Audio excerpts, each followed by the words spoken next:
Hi, everyone. My name is Leo, and thank you for joining us. We love you and we're glad you're here. For this segment of our presentation, I'm joined by Roseanne. How are you today, Roseanne? I'm doing great. Good.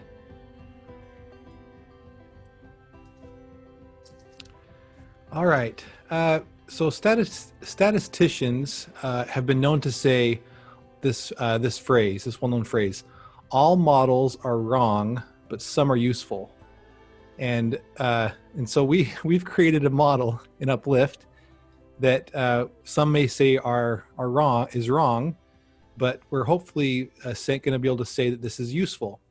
Our model is called the model of belief and engagement, and we have an introduction we're going to go through. Roseanne, could you read this for us? Sure. All right.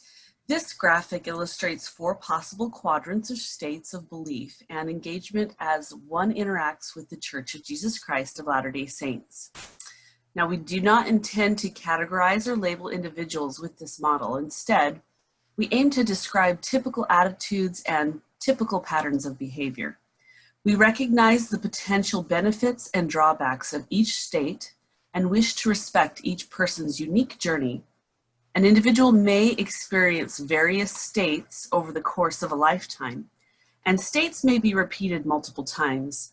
To maintain simplicity and brevity, this model only highlights a few potential reasons for moving between states. Now we're going to show you those states. Mm-hmm. And we're going to start off with the x-axis, which is our belief axis, and that goes from left to right. Let me turn on my laser pointer here, and you're going to see the bottom left corner of this. It's a quad chart, and you're going to see on the bottom left is no belief, zero belief, unbelief, and then all the way up to the most believing you can possibly be. So that's our x-axis, and then on our y-axis we have engagement, and that's kind of the same thing. We start in the bottom left corner with no engagement, all the way up to full engagement. As much as engaged as you can possibly be in your life. And we're going to define engagement together. If you can read this for us too. Sure. Engagement is defined as an extra-institutional elective activities. These activities are atypical behaviors not directed by the church, which may include, but are not limited to, private and public change and advocacy, criticisms of culture, doctrines, policies, leaders, or elements related to the church, religious scholarship pursuits, apologetic or critical efforts, or interfaith involvement. Mm-hmm.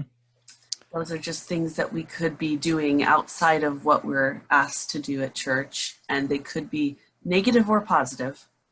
Mm-hmm. Engagement's a neutral thing. We're not saying you could really be engaged in many different ways, Right. and so we're trying to just measure one thing. It's just how much involvement do we find in our lives directed towards the Church of Jesus Christ of Latter-day Saints. It's and it's kind of confusing. Sometimes you think, well, I'm an active member of the church. I'm very engaged in my calling, and I serve and I love the gospel and I read my scriptures and say my prayers.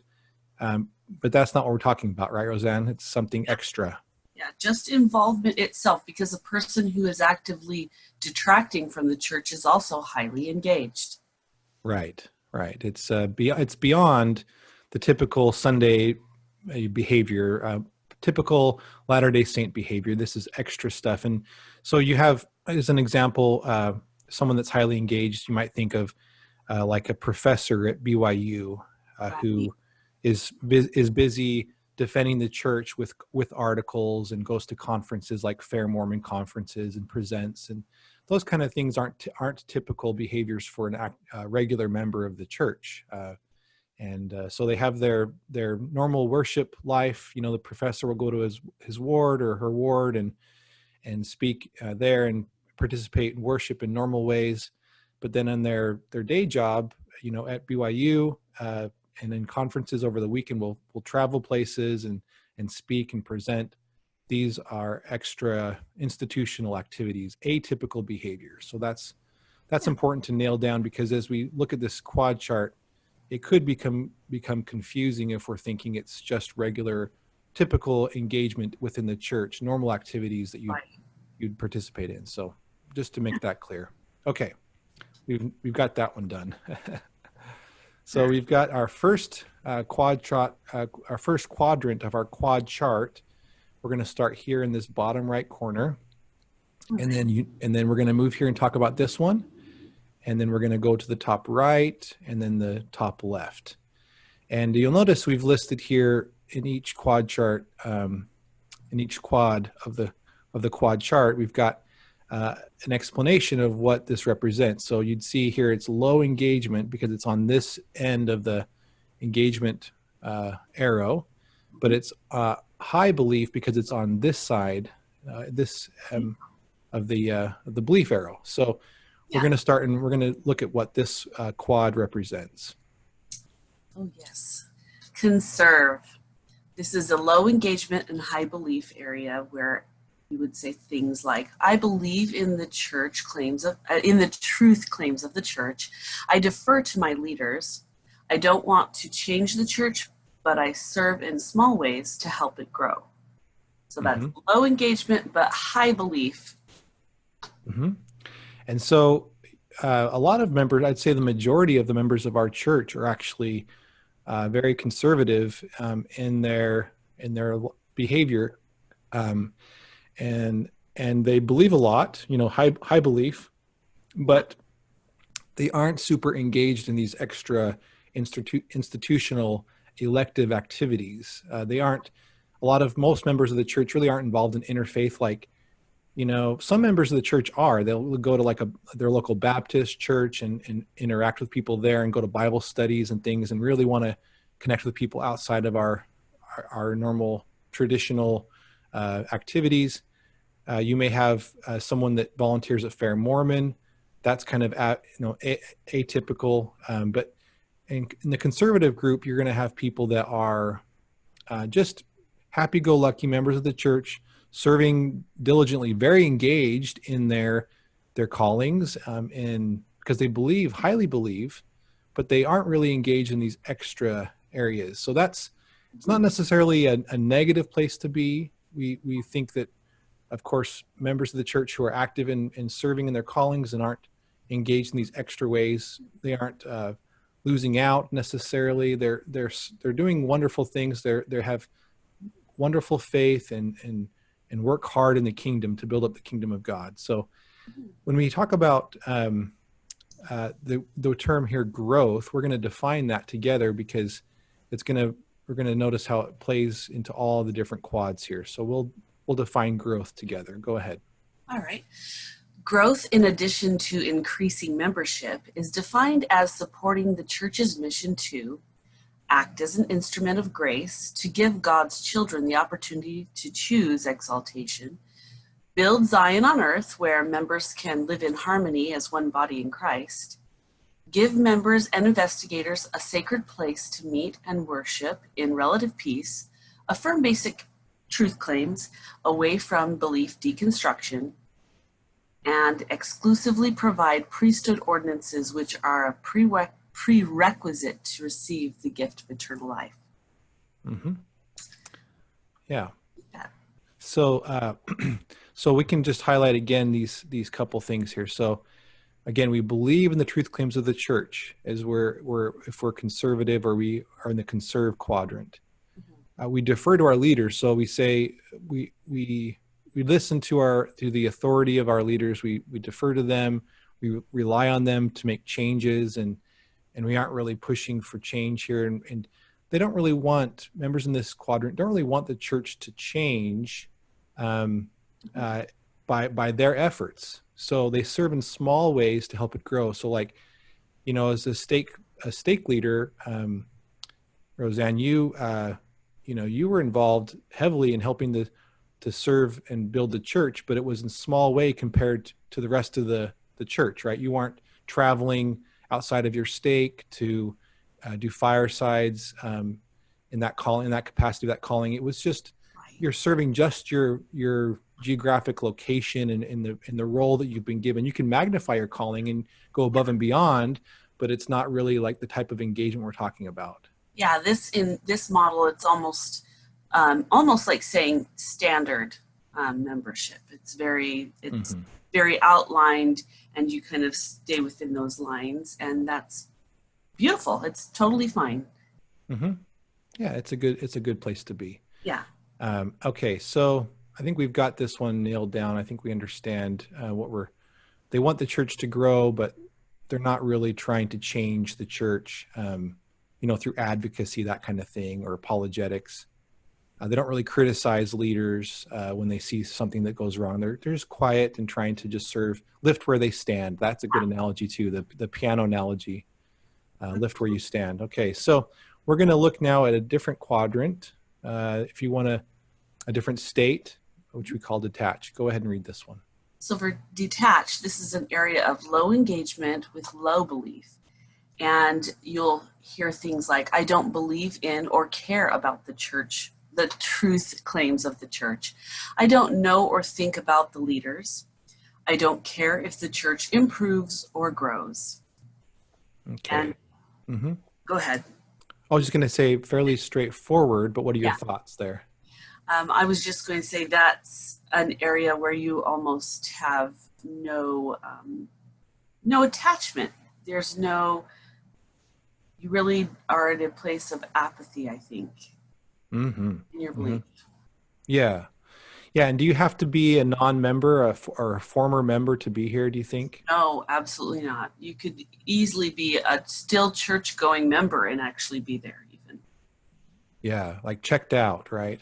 Yeah, absolutely. Yeah. And I have been here. I just want to make sure that's clear, is that I spent some time in my faith crisis where I would have my cell phone and go to church and go through the motions and kind of serve in my calling, but just did not care. I didn't want to be there. It was actually a painful position to be in because I felt like I wasn't living in a way that was authentic. I was there, not really kind of participating, but just not wanting to be there, not believing anything. And it was pretty painful. I'd be honest. I did it because I loved my wife and didn't want to ruin our relationship, but definitely understand what it's like to be detached and not to care or to think about the truth claims or the leaders and not really care if the church improves or grows. So that was kind of where I was at for a while. So we talk about how did we get from being a conservative member of the church to be more detached. And we're describing behavior, not trying to label anybody. I'm labeling myself here because this is really important. I should pause and say, if you're hearing this and you feel like you don't care about the church or you're upset with the church and you feel like I'm labeling you or labeling you with this model, please don't take it like that. We're here not to label people. We want to emphasize that over and over again. We are here just to describe behavior and attitudes, and in an attempt to help us to understand, to have the vocabulary to describe our journey. And I've loved having this model presented for myself to think through, because it helps to describe where I've been and where I kind of want to go in my life. And so I want to emphasize that point, is we're not trying to label or box people into these, we've got boxes here, right. Obviously. You had to call them something, they are stages of belief. They had to have a name. Right. This is just a guide. And like we said at the beginning, all models are wrong and some are useful. So this is meant to be a useful model, not meant to hurt anybody or make you feel like you don't belong. So, okay. So how do we get from a conservative state into more of a detached state? Here's a couple, or I guess 3 different arrows that have come up. So trials and feeling apathetic and experiencing doubt are 3 ways. Have you seen anybody, or can you talk to this example here of someone or think of how that might happen, Roseanne? In my own life, I have had this talk with several people when they ask me questions on how does somebody just lose faith. And I think there's a lot of misinformation out there that people somehow just start sinning and now all of a sudden they're detached. And I don't think that's actually the majority of people who find themselves in the detached section of this model. Often I see the trials. Somebody will face a trial and it's very hard, and now they are facing doubts and questions that they had never really faced before, or maybe it's just amplified those doubts, and now it's taking them to a place of apathy, where you just don't want to have to care because this is too heavy. And it really could happen to anybody in the right set of circumstances. It's like Maslow's hierarchy of needs, the actualization at the top, your spirituality. Like, you don't go to church if you are dying of some kind of serious illness and you lose everything. I mean, some people still do, and that's amazing, but spirituality often is the first thing to go when your basic needs aren't being met. And so I see people go through this kind of like a cycle. I mean, it's just a constant tug and pull, ups and downs in life. You may believe for a long time, for years, really strong, and then you experience a tremendous trial in your life, and you start to not care as much. And it's not necessarily a huge extreme. We go through little, ups and downs constantly through our life, where we'll just kind of do these little circles back and forth between less belief and greater belief, and more trials hit us and we'll start coming back again for a little bit. And it's a cycle of life for a lot of members of the church, this right here.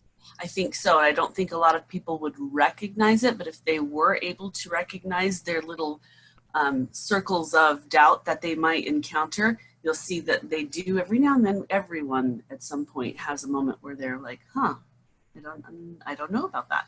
Yeah. Yeah, you just feel like I can't be engaged and not the type of engagement we're talking about here. I can't serve my calling as well right now because I just can't. My belief has gone down in some of these things. I've got a challenge with my local leader, and I just can't believe right now.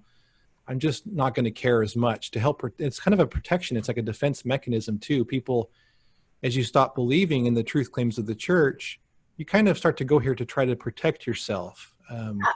From being involved in something that you just don't believe in. And so we see that happening quite a bit. And I've seen it happen in my own life. So that's how I can speak to this and I'm not trying to categorize anybody that's here. I'm just saying behavior and attitudes that we've examined through personal experience and through a lot of interviews, a lot of talking to people over the years. It's definitely something that happens. So we can move on now to the third quadrant, which is called construct. Go ahead. So this is the constructive section, and this is high engagement, high belief. And you'll hear things like, I believe in the truth claims of the church. I trust the leaders, and I'm aware of their humanity. I engage to help the church improve and grow. Right. I feel like it's a very passionate area because you've got high belief and high engagement. And if I was to choose out of all of these models, that one is where I am. I feel like it is so important to me now that I that's where I live. Yeah, you have an extra calling, don't you, Roseanne? That's what it feels like. You're here with me today. We're going to be on this call doing this presentation for a couple hours, and you've been on other ones with me, and really, I mean, this is as much of a job or a calling as a traditional church calling, Absolutely. Oh man, why do we do this to ourselves? I don't know. We're that passionate about Christ and what he's done for us. There you go. Yeah, we are. We've been saved, and we're so appreciative to him for helping us. But this is kind of a way to give back, is just to go above and beyond outside of the normal activities. These are extra institutional activities that we're involved in. We believe in the truth claims of the church, high belief, and we trust the leaders, but we're also aware of their humanity. This is a key one. We talk about this often in Uplift, is the difficulties. We will post something about a news story of a local leader who gets caught up in some kind of catastrophe, some kind of terrible decision that they've made, or a lifetime of bad decisions that have been covered up. And we talk openly about this and say, we recognize and talk about the mistakes that are made among our leaders. And we're careful to not criticize or condemn people. We're trying to be charitable, But when there are problems with our culture, for example, in the church, we have cultural problems, other things that we see that can be changed, that we need to improve. We need to address the problem of abuse or child abuse. We talk openly about those things in Uplift. And that's part of why we talk about being in this construct quadrant, because we're open to that conversation. We don't shy away from it. But we're not cynical. That's the difference there. Yeah, I think it's also important to point out that as admins, we don't generally go and seek for that type of information, but it gets posted by a lot of our members. And so when he says we're posting it, it's more like our members are posting it, bringing it before all of us. And we're not going to shy away from it. We're going to engage and talk about what it means to be a human, what it means to have frailties and to overcome. So yeah. Right. Like just a quick example, and we can move on. I know I just love talking about this, but I've posted once before where there was a story about a bishop who dressed up as a homeless man. Oh, right. Yeah. Have you seen that article? And this really happened. And he looked just see how he'd be treated. Professional makeup done and everything. It was very, very real looking. And the members ignored him going into church. And I think then he ended up going into the building and unveiling his true identity. Right. And my goodness, what a call to repentance that was. That thing went viral. And in fact, other churches modeled after it, and several other pastors tried that with their congregation. And luckily they did it in such a way where they were placing themselves right in front of the doors. And they had already, been talking about how we treat other people. And so all of their congregation members were just engaging him. And the amount of love I saw in that video was amazing. So we really can't change things as we discuss them, Yes. Yeah. We're not talking about the leaders only. Our membership also, we talk about our humanity. And this is just one example, but we do always have room to grow and to improve as members of the church. And we talk openly about how we can help the church to improve and grow. And we are advocates for change in appropriate ways. And we have other slides to talk about dissenting appropriately, things like that. But anyway, we can move on to why we would end up moving from a construct quadrant down to a conserve quadrant. So these are just 3 examples. Over time, I've noticed, as people retire from BYU, for example, a scholar would retire from here, being super involved, and just, start to travel, maybe go on a mission for the church, and just get back into this more comfortable stage. And sometimes as you grow in the church, as you serve more, you receive higher callings. I mean, I'm a ward missionary right now, and so I'm a missionary with my efforts here, of course. Right. But I'm not a stake leader. I'm not a general authority. Obviously, I'm not going to probably be that, because I'm, I don't know. I've got some quirky things. I think I'm kind of a different person. But if the Lord wants me to serve ever as a high leader in the church, that's fine. But I just know that if that ever happens, I'm going to have to drop off Uplift in a lot of ways. And so, and that kind of thing is fine to do. People sometimes will just choose to stop being involved with apologetics or religious scholarship and just end up coming down here to kind of relax, just in not relax at a bad way, but being at peace in Christ in the church and serving in a normal way. And not needing to go above and beyond, because some of those callings do take so much time. When I was a stake primary president, that took up so much of my time. And so it's not wrong to be in the conserve area at all. Right. Sometimes it's all you can do. It's so much engagement. But when we're talking about engagement extracurricular, like above and beyond, extra involvement is what the model's showing. So yeah, exactly. Yep, that's right. Okay, so we can look now at deconstruct as the final quadrant. And as we start this one, I'll just restate again, we're not labeling people. We're talking about behavior, and this is no way is meant to tear down people. And in fact, I want to start off by saying anybody that finds themselves here, the people who quote unquote are attacking the church, and I want to define this as a charitable way as I can. I feel like most people who end up leaving the church and who talk badly about the church in a about the leaders, about the doctrine, the policies. Mhm. They are really at the heart of it are trying to help, I believe. They really believe they are. Yeah.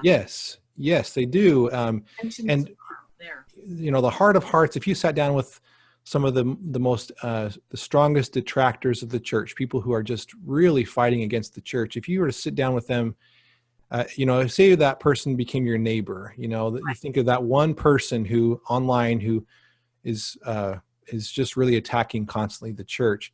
What would happen if that person moved in as your neighbor, if you sat down and talked to that person and brought them over a plate of cookies? You would see a person with a warm heart, a great smile, friendly, kind, willing to come over and mow your lawn. These people are wonderful, kind-hearted people, and they care deeply about members of the church and want to, quote unquote, save us from the pain that they've experienced.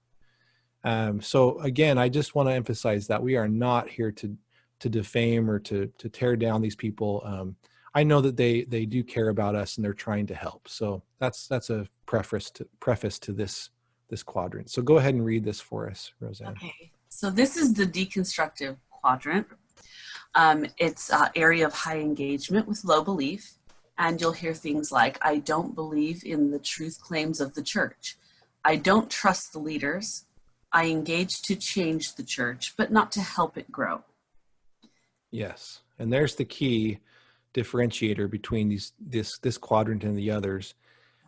There's a desire to change the church, but when you ask, and I have conducted a small survey, not an official thing, but I conducted a small survey in a community at one time to ask about why people were behaving in the way that they were in a particular instance, and if they were interested in helping the church to grow. And no one said that. They're not wanting this type of thing. They want to change the church, and to it sounds really negative, but to really bring the church to its knees. A lot of them really want the church to stop growing and to be hurt, because they want to save us from the pain. A lot of them would like the church to go away. And I have seen those comments being made in different communities, and my heart goes out to them. We love these people. We want them to be able to heal from this pain that they're feeling and to let it be. But again, a lot of them can't, and they're fighting to protect us from the pain that they experience. In a lot of ways, we understand your motives are good. You're trying to help us, but it is a deconstructive behavior where you are tearing down. These people are tearing down our sacred beliefs and our cherished beliefs by doing this and trying to hurt the church. And they don't want it to grow. Again, this is the growth here, just so as to remind people of what we mean by that. So very sensitive area, and I'm walking a fine line in how I'm describing this. I hope that's apparent, and I'm not trying to hurt anybody, but really important to talk about. Okay, so again, I mentioned pain and what we called cynicism or negativity, being cynical about the leaders, the doctrine, the policies.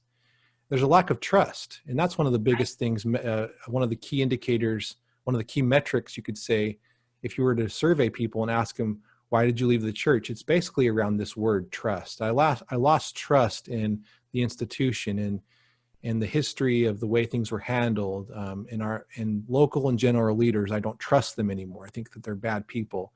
So that kind of thing. And a lot of people start off here, and there's a lot of big detractors of the church. And I hate using this label, but it's just a matter of using vocabulary. People that engage in the deconstructive behavior, I'll say, those people who engage in deconstructive behavior are highly engaged in that, attacking the church. A lot of them started off here in trying to defend the church, Right. Highly engaged, and then their engagement switched because of these negative feelings and thoughts that were happening. Yeah. And so that's just a description of the pathway that people. So belief goes down. So kind of the same thing we were talking about down here, this cycle, but it's a bigger cycle up here. So people can go from a belief and come back up to construct, and then lose belief and just go this big circle. So and they could go either way. Even the arrows are just right. on one idea, but really it could always be just the opposite, where a person moves from detached to conserve. You know, Yeah. there's lots of ways this model can work too. To move around, right? Yeah, absolutely. And so then we talk about moving from a deconstructed behavior. We would move from this quadrant down over time. And I've noticed a couple of our the people that are the biggest engaged in the most deconstructed behavior online that I follow. Uh-huh. A lot of them I've just noticed over time eventually post something or comment on something saying, "I'm done. I'm tired of fighting. I'm healing from this. I'm moving on." And that's I'm happy for those people when they get to that point. Right. I'm not happy that they're tired and they're hurt, but I'm glad that they are healing from that pain that they experienced, this unhappy place that they were in, and learning how to relax and to let go of their anger towards the church. And so we are happy for people when they move to this quadrant. So balance, if you want to define this for us, Roseanne. Yeah, balance is defined as a state of typical belief and engagement. Balance doesn't represent an ideal, but a common state where a combination of feelings and behaviors are exhibited. Here are 4 examples. So there could be a conserve balance, where a believing member who struggles to sustain a local leader, they can land there. Then there's a detached balance, a less active member who feels a growing desire to return to church activity. There's also a construct balance, and that would be like an apologist who has doubts about certain truth claims. There can also be a deconstruct balance, a former member who remains open to apologetic answers. And there's even beyond this 1,000 combinations of where you might land, even at a given moment or a given day, or a given topic. Mm-hmm. Yeah, these are just examples we talk about here. These are examples, not necessarily the exhaustive list of what people can be. But yeah, so we talk about balance, and I would say when we started, we talked about most people being here. If I can get my laser pointer back. When you talk about most people being here in the conserved state as members of the church, we actually would say most people are balanced, should be balanced in their conserved state, because you should be able to once in a while feel a little frustration towards a leader, or about a manual not being written in a way that you would hope it to be, or a certain rule that you've been asked to follow, and you're kind of like, I don't want to. Yeah. So there is some movement for, I think, for everybody, that kind of pulls them towards the balance. So to the middle here, and we all kind of experience different feelings and thoughts, and we don't always have perfect belief, or we're not always totally engaged, or no engagement. So there's always a circle around this area here in the middle. I like that. And I feel like that is also a more honest way of explaining that, because people who say that they are only one of these, it's probably not a fair assessment. They probably have experienced many different feelings. Yeah, people may say, "Well, Leo, you probably think that you're up here. Oh, this is just to boost your morale, your ego." Right. You know what? I still, I'm still recovering. I'm a faith crisis recoverer, a survivor, right? And so I still sometimes I see something in the news that just breaks my heart, and I feel a little cynical about it, and and I'll have some pain that is caused by something that happens in the church, and so I feel like I'm not up here, and I'm, to be honest, I am balanced, but I do strongly believe, and I'm strongly engaged in what I feel like are constructive ways to build the church. So I try to stay up here, but I'm not perfect at that. So you don't have to be. Yeah. Okay. So we're all here together, trying to be patient with each other as we go through this cycle of life. It's a normal thing to move between these states, and not criticize each other for going here. It's just part of our experience and part of our journey. And we should all be patient with each other and try to uplift each other as we're going through this process. So Absolutely. okay. So we're going to move on unless there's any other final comments on this slide. Is that okay to move on? That sounds perfect. Okay. So next up, we're going to talk about something kind of cool. This looks like some books are falling down the shelf. These are some a cool old. I like this picture. Just some awesome old books. I would love to be able to look at some of these old books, but I don't have any kind of opportunity for that. So let's read this, and I can read this one for us. The shelf. As a person of faith, I often think about my shelf. On my shelf, I can find a variety of books, which I imagine representing spiritual questions. Let's think together for a moment about your personal shelf and the books we might find there. So if you want to share, Roseanne, you can read this next section for us. But if you have any books on your shelf that you don't mind sharing, questions, they're things that you've not really sure about, as you ask these questions, you can maybe share some of your thoughts about that. Okay, that sounds good to me. I definitely have lots of questions. Every time we have a visiting area authority and he's like, does anyone have questions? I'm over there like with my helium arm starting to go up. Should I do it? Should I ask my questions? But I think in some ways an engaged, active mind will always have questions because there's always more to learn. And that's a part of why we're here. So don't feel bad if you don't have as many questions as, somebody like me, but let's go ahead and go through this. How many books do you have on your shelf? A lot or only a few? And I have a lot. But the beautiful thing about those is that which books weigh the most and which take up a lot of room. A lot of my books are incredibly thin. And the reason for that is I like to have a faithful weight in patience approach to them. So I don't give them too much. I don't give a lot of my questions an incredible amount of weight because I know that I can wait in patience for those to appear as I study and I try. And so, if it takes 6 years, it takes 6 years. If it takes 20 years, it takes 20 years. So I have a lot of patience when it comes to the books that are on my shelf. How often do you pull them down for prayerful study?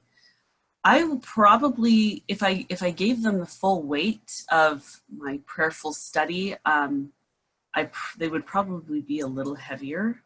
So I only look at those every once in a while as I'm researching just regular general topics. But sometimes you feel, I don't know if this ever happens to you, Leo, but if you've ever felt where you just feel drawn towards a topic and then you just want to eat it up and learn as much as you possibly can. Yeah.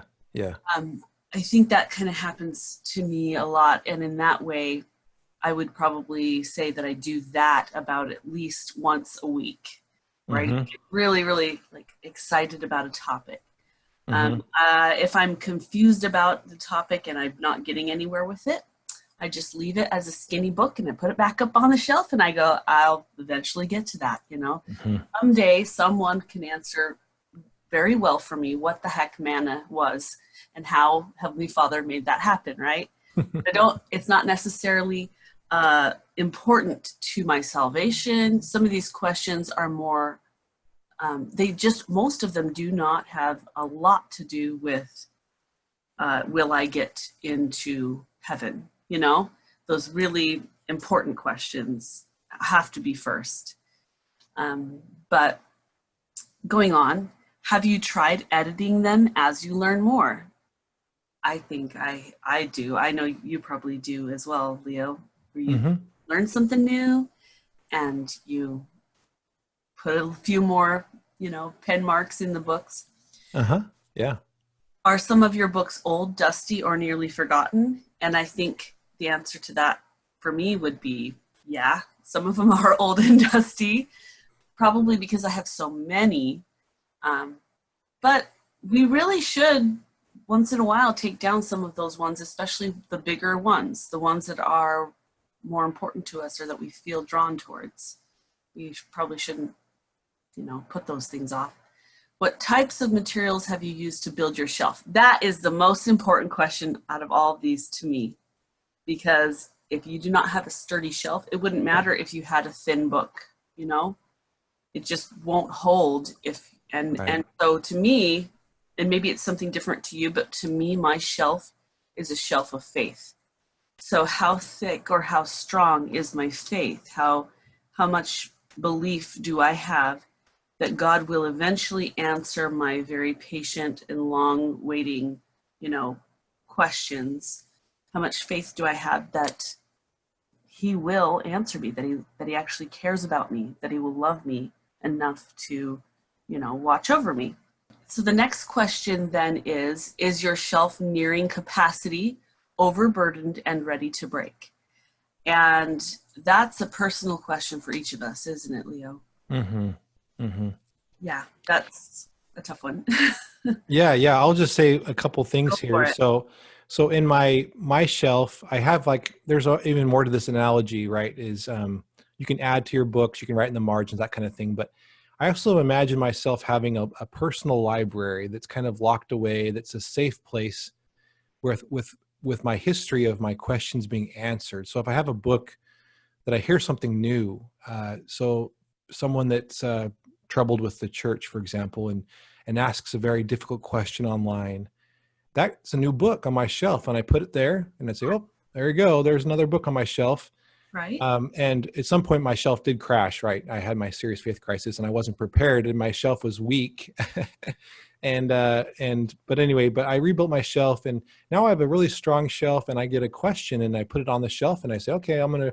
And you, like you said, you know, my ADHD or whatever you want to call it, my kicks in, and I'll just go to town, my OCD, and I'll Right. research that question for, you know, days if needed. But the internet's awesome. I can find a lot of information quickly, go to different sources, and I make a ton of edits in my books. These questions that I get right in the beginning, and I just knock that question out if I can with prayer and study.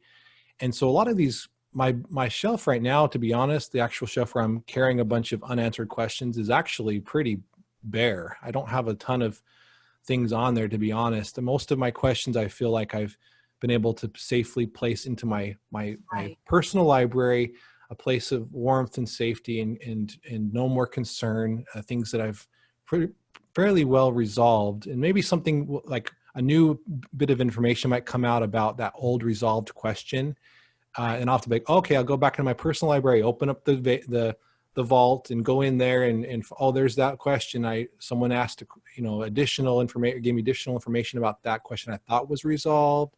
It's not resolved. I'll pull that book with all my old notes in it. I take it out and put it on my little shelf, and be like, okay, I'm going to work on this for the next couple weeks or months or even years if needed, and keep working on that book until I get it to where I feel like, oh, I'm comfortable with this again. And then I take it back into my library where it's safe and I can feel at peace with that question. Ooh, I really like that analogy of being able to put it back into a library, because in some ways, if you look at your mind as the shelf, yeah, you would never want your mind to be overburdened with 1,000 different ideas, because the questions in this life are never ending. There's Mm-hmm. too many. And so I like that if you're thinking about the shelf as your forefront of your mind, then that makes a lot more sense.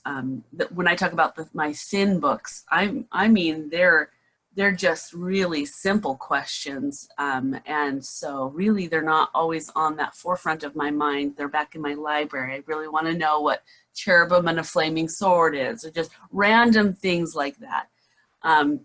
But they don't really have a lot of bearing as far as pulling my Mm-hmm. faith in one way or another. But like you Yeah. said, every now and then we have those dusty books in our library that, you know, when a question comes up, we go back and we go pull out that old book. Mm-hmm. So, because we're always learning, right? There's probably thousands of books in our library that we have and we think they'll probably never get touched again. But the truth is that's not reality, is it? As we learn, as we grow, even the oldest, most dustiest book that contains lots of knowledge, you'll want to add to it, you know? Mm-hmm. So Mm-hmm. yeah, I really love Yeah.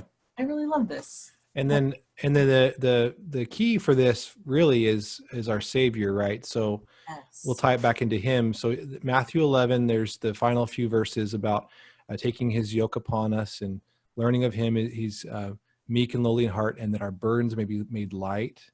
And Mhm. this burden that we carry of this heavy shelf, all these heavy books, with Christ at your side and burning, strongly and bright light at the forefront of your mind and your heart, and he's leading you and guiding you and comforting you through the Holy Ghost. That you can carry a really heavy load because Christ is powerful. I mean, he can carry a lot. And so Yeah. if you've got him at your side, trusting him, and patient, and have your patience and your peace in Christ, really there aren't any questions, I don't think, that can break that connection, and break your shelf completely. Those books, super heavy, like the Encyclopedia Britannica, Right. 30 plus volume, Yeah. heavy, or Harry Potter series. Oh my goodness, it's so Right. heavy. What are we going to do with with these books?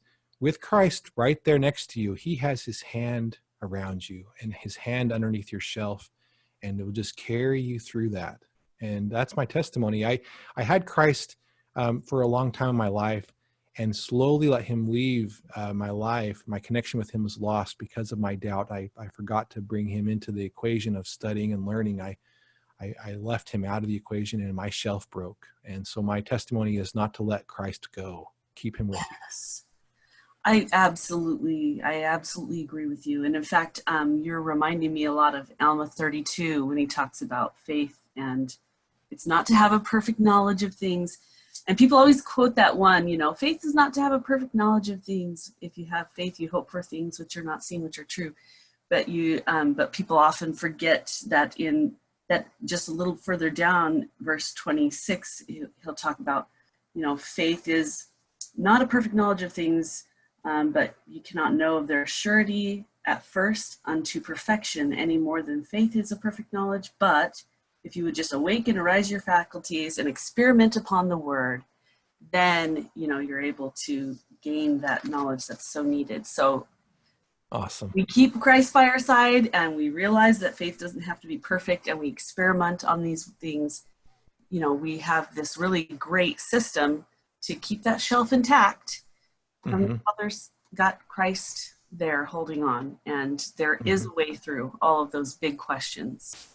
And we'll say this again, Uplift, and you have hundreds of people. We're almost to 2,500 people now in our group, and you have a lot of people that will come and help you to strengthen your shelf and pick up your books that have crashed. When you come in, let us dust off your books with you and look at them lovingly with you. Study those books. We will repair those books. We will repair your shelf together with you. If you want to do that, we're here for you to do that. And we totally understand that it would be a lot easier to just walk away from the mess. I mean, obviously, Right. a crashed shelf on the floor with books everywhere, even pages missing from the books. You don't know where they go. It really could be overwhelming. And so you'll hear people say, when I left the church, I felt such relief. Well, they didn't have to clean up the mess. And I think I have to acknowledge the fact that it is hard. It really is hard. But once it's put back together, there is that feeling of peace finally. Whereas when people walk away, it's always in a shut door in a room of their heart that it's still a mess, It's a big mess in there. Yeah. Still a mess. And shutting the door doesn't make that ever go away, even if it provides immediate relief in the sense you don't have to look at it anymore. Yeah. Oh, wow. That's profound. Oh, yeah. And I just love this analogy. I could keep going on it forever. I mean, there's another spin to this where someone could show up onto your shelf that's broken and start to burn those books with you and laugh and mock. And that happens too. And that's a sad way to end this analogy. But I want to say there's a lot of ways to take this. And our hope is that people will work with us together to keep your shelves strong, to repair them, keep them in good repair, and to lovingly open those books together, study them together. We are here for you to be the hands and eyes and ears of your Savior. If you cannot feel him currently, we will try to represent him And we don't supplant him or replace him ever. Of course, he is everything, but we're trying to represent him and to carry his spirit with us, to be there for you and to love you back to full state of health and spiritual health. Right. So, okay, so we'll move on. That's a great slide. I love the shelf analogy. We're going to talk now about questions, doubts, and conclusions. And there's 3 great questions to ask that helps us to distinguish kind of where we're at and where we are in our journey with doubt. So, do you want to read the first one for us? And am I questioning? Sure. So, am I questioning? This information is new. What exactly does it mean? I have a testimony, but I'm struggling to understand. I want to hold on to Christ as I look for answers. Questions are encouraged. I don't need to feel guilty. God gave me an inquisitive mind for a divine purpose. I can be patient with myself and others. I'll try to spend my time learning from the best possible resources. I love this one because when it says that, questions are encouraged, I don't need to feel guilty, because I think of even Christ during the atonement, either in the Garden of Gethsemane or on the cross, he still had his questions. And it wasn't wrong. I mean, he lived that perfect life, and even he had questions. So I try to remind that to people when they feel bad that they don't understand something and they feel bad for even asking a question. Don't feel bad. Even Christ had questions. Mm-hmm. Amen. All right, let's look at doubting here. All right. So unanswered questions turn into doubt, and too many doubts can crash shelves. We just talked about that. Right. Do I feel shaken and unsure? Am I experiencing new negative emotions? Am I starting to feel gross about things I used to see as beautiful and sacred? Am I beginning to lose trust in sources previously considered trustworthy? I don't want to feel sinful or ashamed, but I would like guidance. That's a really good one. I actually really like that you put in there, am I starting to feel gross? Because that's, even though it sounds really odd, it's very helpful to use that as a descriptor, especially if we're talking about some things, maybe even the first thing that popped in my mind, having been through childhood sexual abuse, I would go, when I first went to the temple and I went through washings and anointings, I thought to myself, I felt gross about this whole thing. Like, I felt upset. And as I've grown, I've to grow and see the beauty and the sacredness of it. But that wasn't my initial feeling because of my past experiences, right? And so sometimes if you land in this area where you think that something was innocent before and now it's gross, you can see that you're beginning to have doubts. Whether or not where those came from, it doesn't matter. But now you realize that can be categorized as a doubt, and you need to address it. Yeah. It's that. This is what I see all the time. I mean, that's basically what it is these are long lists of accusations made against Joseph Smith and our current leaders. The root of this is an attempt to make us feel gross for believing that Joseph was an upstanding, a righteous man. And as an example, that's where my shelf was crashed, was on Joseph Smith. Mm-hmm. And I know a lot of other people have felt the same way about him. And there's a lot of attacks made against his character, trying to use natural explanations for some of the miraculous things that he did. And that, to make him look like a con man, a sexual predator, all these negative words to describe his character, to defame and disarm him of the amazing things that he did, really made me feel gross about Joseph. I just felt like he was a monster for a while. It was horrible. At the time, I felt like I was justified in my feelings towards Joseph. Right. And Brigham is the same way. Even we have current leaders today who are treated as really gross individuals through the commentary that we see online. Right. And these men and women are not that way. I'm sorry, they're not. As you start to study their their behavior and their character and their private behavior as well. You hear from people who know them personally. You're going to hear and see things that really surprise you. And actually today, just as we're talking about this, Martha, one of our admins, posted something amazing about Elder Bednar and a lot of the other leaders, a different perspective about who these men are. Elder Oaks too, yeah. And President Oaks, and an amazing post. So we've got this information to help us to counteract this feeling of grossness about our doctrine and our policies and our leaders. Of course, there's some criticisms that are valid sometimes about certain things, real genuine concerns. We're not trying to diminish that or minimize those real concerns, but at the same time, we can't allow those accusations to make us feel dirty about what we used to feel was sacred. So really important on that point. I agree with you, Roseanne. And then the next point here, if you want to read this one for us. Okay. Have I concluded? Unresolved doubts and unrepaired shelves turn into solid conclusions. And you might hear things like, I mostly align with voices that distrust church leaders, doctrines, policies, etc. My personal moral compass won't allow me to believe. What I once considered rational and beautiful is now irrational and ugly. I can see clearly now, and I find little reason to seek. I want space to share my experience and my truth. And that second to the last one where it says, I see clearly now and I find little reason to seek. That's such a dangerous place to land sometimes, because it's almost like, well, then there is no more, but there's always more, you know?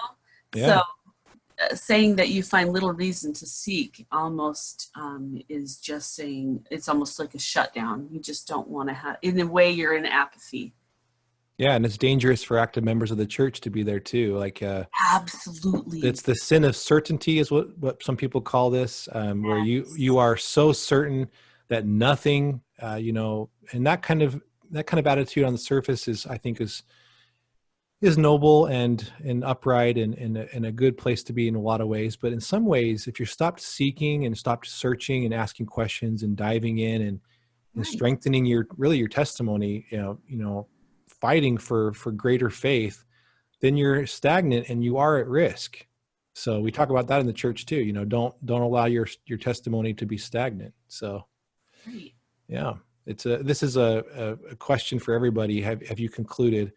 And especially for those, just to point out this, but we've had some people who thought, coming into Uplift, that it's a place to share their truth, their lack of belief, and their conclusions, solid conclusions against the Church of Jesus Christ of Latter-day Saints.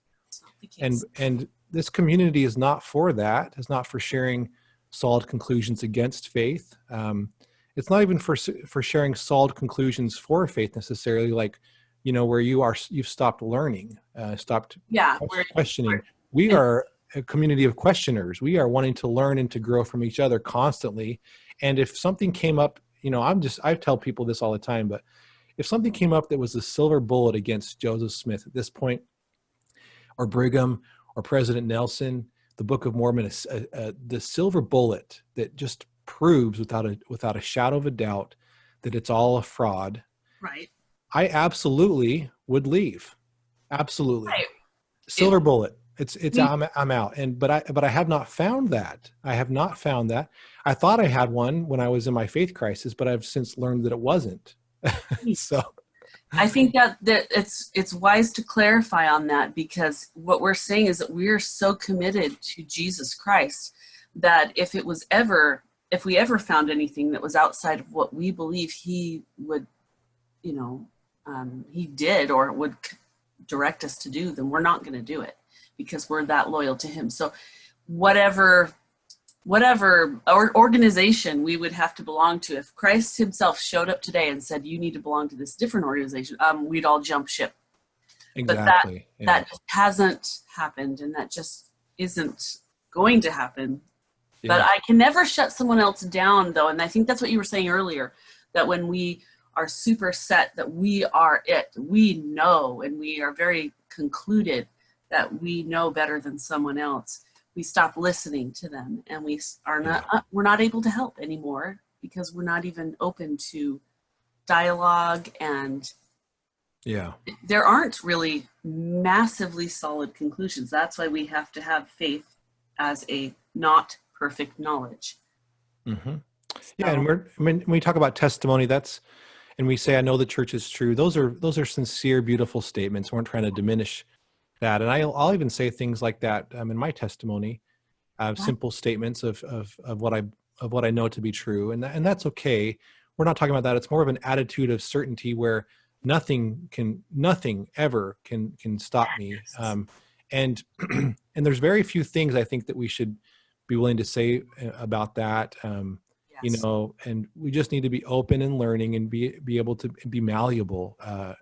And as new information comes in, to adjust and to learn. And as we do that faithfully and with an open mind and open heart, my testimony is that Christ will lead us, help us to discern truth from error, and allow us to see the path forward towards Him. And that allows you to stay in the church, actually, because the evidence is so strong as you continue on your epistemic journey, right, towards this light that comes from Christ. The church points the way, absolutely, without a doubt. At this point, I mean, I have questions still, but when I say it without a doubt, I mean, I'm really being pointed in this direction after my experience of faith crisis, and I want to just share that advice for people to hang on and to not conclude. And if you have concluded and you hear this, you say the churches cannot be true. This is all false. I plead with you to not do that, and to open back up your heart a little bit, because we can help. We've got a lot of great stuff to share with you. Right. Okay. So next up, this is going to be a fun one. We're going to talk about a place called Speaker's Corner in Hyde Park, London, England. And this is what we're calling the marketplace of ideas. Mm. And and I'd like to go there someday. Roseanne, I'm sure it would be fun trip for all of us one day to go to England. I've never been there. Awesome. But for people that know about this place, I think it's awesome. This is a screenshot from a video where you have these a couple Muslims here. I think he's a new convert. This guy's a hardened warrior in Islam, extremely smart and believing in his faith. And this is a Christian, this woman here, and a strong Christian. And they are going at it. They are battling, no holds bar debate in this Speaker's Corner, Hyde Park. And it's really exciting to watch. I mean, if you want to watch a boxing match in words, Verbal boxing match. yeah, there's no moderator. It's just you come and you just try to fight for your truth here and battle people. And the only way you can get thrown out of here is if someone complains and it's shown that you've been using vulgarity or Right. physical, putting someone in physical danger. There obviously are laws, but unless someone complains about you, you can pretty much do anything you want here. Just awesome. really get into it. Yeah, it's fun to watch, and it's not super uplifting. You're going to hear things and see things probably that aren't. But if you're into debate and want to learn in this manner, Marketplace of Ideas really is what this is all about. So pretty cool place, and I'd like to go there one day and just listen. I probably wouldn't argue with people, but I'd like to see it in real life. Yeah.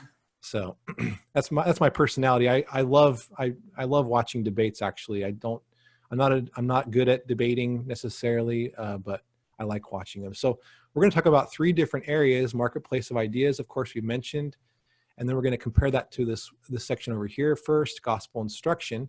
Mm-hmm. And then we're going to see what we have in the middle with Uplift as being a faithful exchange. So if you want to read the first section for us. Sure. So in the Marketplace of Ideas, all opinions are welcome. It's open for debate forum, fighting for acceptance, and that's verbal fighting, listening to win, relative truth, endless deconstruction, persistent negativity, frequent accusations, rhetorical questions, and all assumptions are valid. So it doesn't even need, necessarily to be backed up by like knowledge or scholarly attempts. All assumptions are valid. Yeah, I mean, people will come in with any assumption, and because it's all relative, right? You can say, well, Why Right. do you assume that? You need to defend your assumption, right? They ask for you to defend Right. it, but you can come in with any assumption, and there's no rules against it, is what we're Yeah. saying. You can assume anything and show up and say, I assume that the earth is flat. We've talked about flat earth theory. Right. I assume that. And then they'd be like, well, okay, we'll defend it, and Yeah. you're able to carry that assumption and try to defend it. So that's the idea here, is really it's all open, no shame in coming and speaking your truth in the way that you want to speak it, and be aggressive about it. There's no problem with that at all in Speaker's Corner. So kind of cool place to go. So we'll compare that now. Very stark contrast between Marketplace of Ideas and Gospel Instruction. All right. So for gospel instruction, we've got things like it's focused on the basics. It's led by an instructor. You'll hear bearing of testimony, listening to worship. The restored gospel is true. You'll hear that. Then you're going to see the sacred beliefs are shared. Then there's healing from the world. And there's sharing to bless others, self-reflective questions, and assumption alignment. And I'd like you to just, define that last one. Mm-hmm.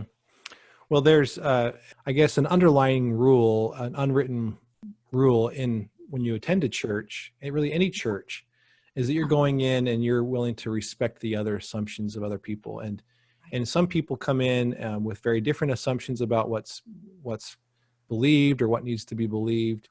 But there is a natural, because you're a community of believers, there's a natural alignment that's happening on your assumptions that you bring into, and people, you walk into an LDS building, and you're gonna have people that pretty much everyone assumes that Joseph Smith saw God the Father and Jesus Christ in the Sacred Grove. That's just kind of a natural assumption that people have.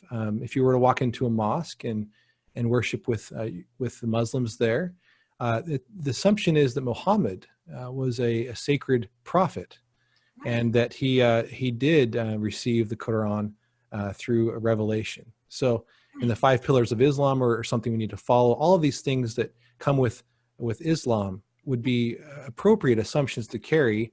And if you come in with a different assumption into that environment, then you're not in alignment, and so you're kind of out of place. Right. Yeah. No, it wouldn't be very respectful to then, No. assert that.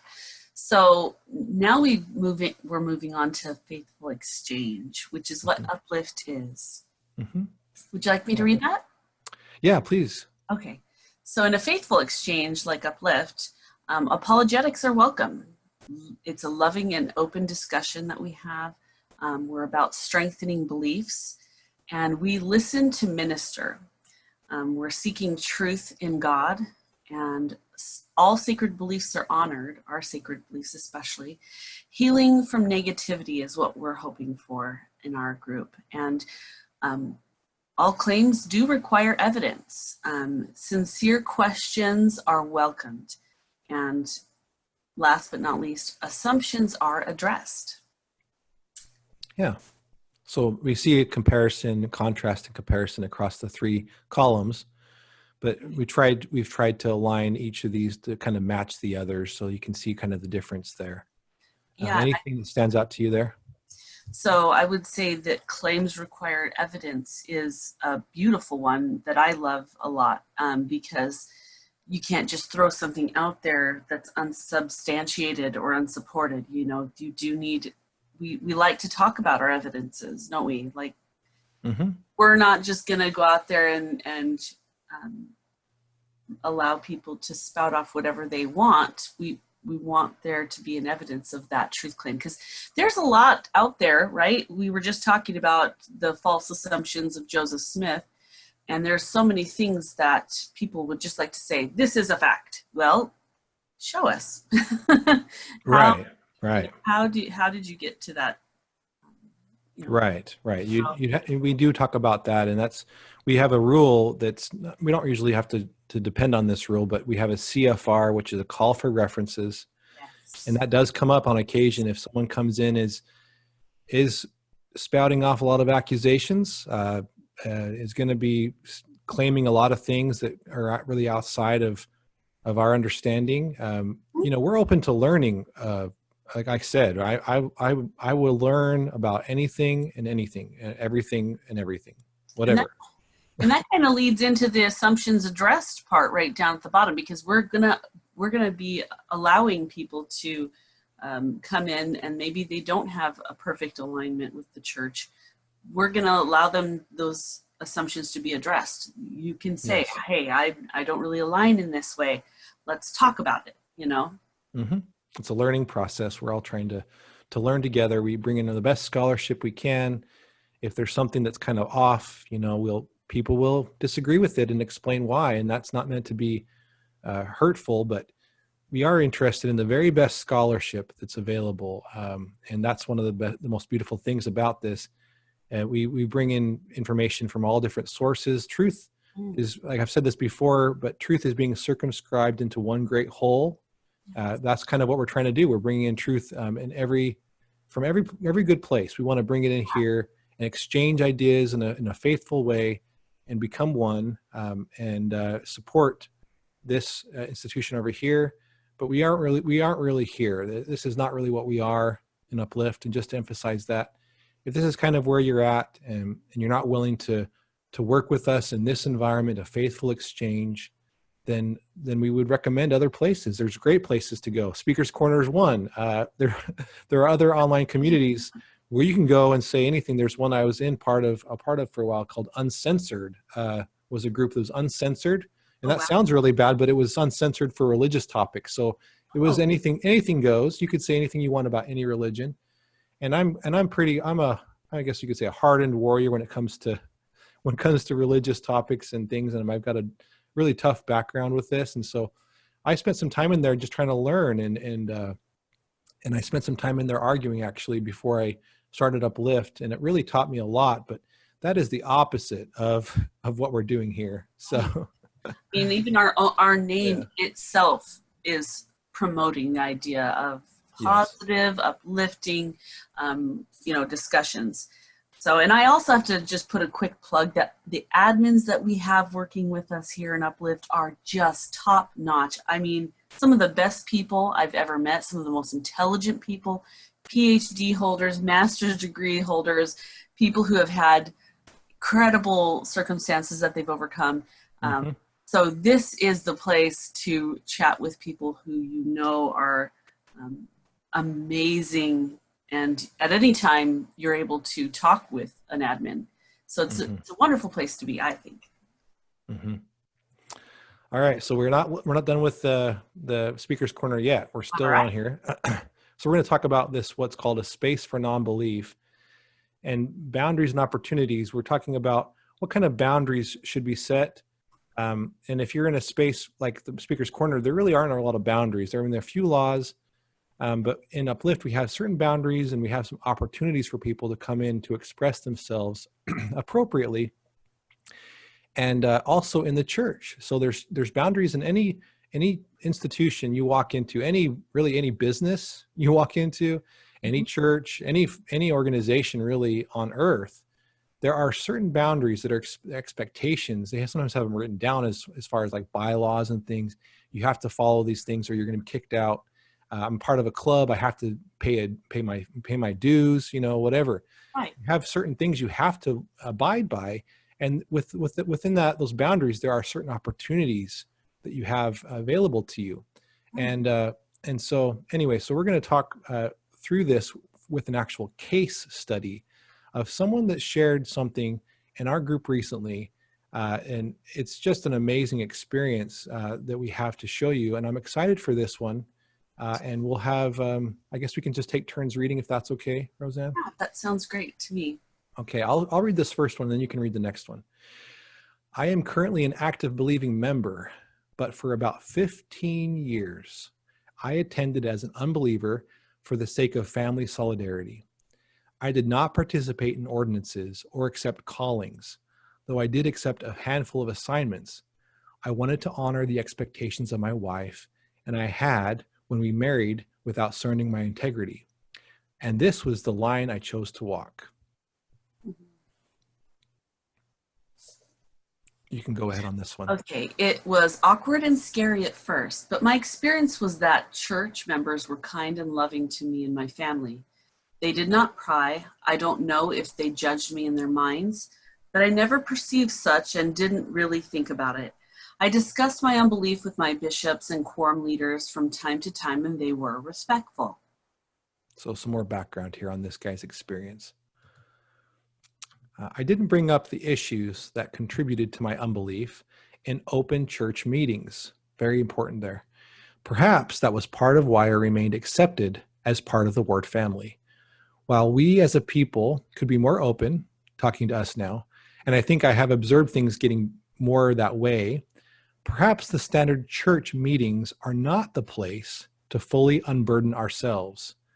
I do think there should be a place to discuss such things, aka Uplift, and Right. that nobody should be alone with their doubts and questions, or maybe a special counsel with a bishop and someone else in the ward who's knowledgeable about things. But that's really key, not to unburden yourself in a sacred place like a church meeting. Yeah. Right. And this guy did it for 15 years. Holy cow. Yeah, Bless. it's bless him, right? And Oh, wow. this man, I mean, he went above and beyond for his family to do that. Just such patience. Beautiful. Go ahead.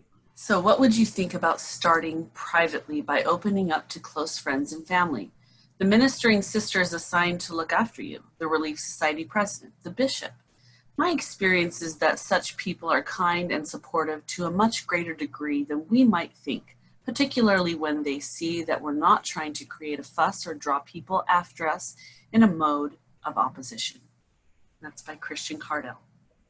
Mm-hmm. And this was unsolicited, a comment that just came out of the blue, and he's a new member. And I just could not believe we have this example of someone who did this. Now, do you see, can you see, Roseanne, as you've read this, can you see a few boundaries that he's been following? Some boundaries as part of his journey and during the 15 years. What boundaries was he willing to abide by? You know, I do notice that he was able to just go there and be respectful of the belief system that's in place and just try to work within that. So he didn't really go around just kind of deconstructing the beliefs of all those around him. Mm-hmm. So he kind of kept that boundary. What did you see? Well, that's pretty much it. I mean, he had boundaries, I'm sure, with his wife as well, right? She probably asked him to attend and to have that solidarity, like you mentioned. And so this extends from your own family, your own relationships, like with a spouse or with your children or anybody that you love. There are certain boundaries, and we have a mixed faith families group where we're trying to discuss these topics. But in every relationship, there's a place and time for sharing concerns, and there's a place and time for not. And you need to be respectful of each other, and that's just a basic principle of life. I mean, that's just the way it is. And you go in your work, you're not going to go around and breaking boundaries all the time. You're going to be living in a way that's culturally acceptable, that's appropriate, and that's what we have as an unwritten request. But I mean, this is basically, we're writing this. But if you were to attend your local church meeting, and just to give an exact example, and you're going to gospel study class in Sunday school, and you were to raise your hand and say, for example, I can't believe in Joseph Smith anymore, and this is why. And you start to list some of the concerns that you have with Joseph Smith. Right. You may have some people in there who say, well, let's talk about it. And they're very open to that. Yeah. But you may have some other people in there, maybe some new members of the church, for example, and you have suddenly crossed that boundary. Yeah. You say, I can't trust Joseph Smith. I can't trust President Nelson. I can't trust the wealth of our church, and so on, and going on and on.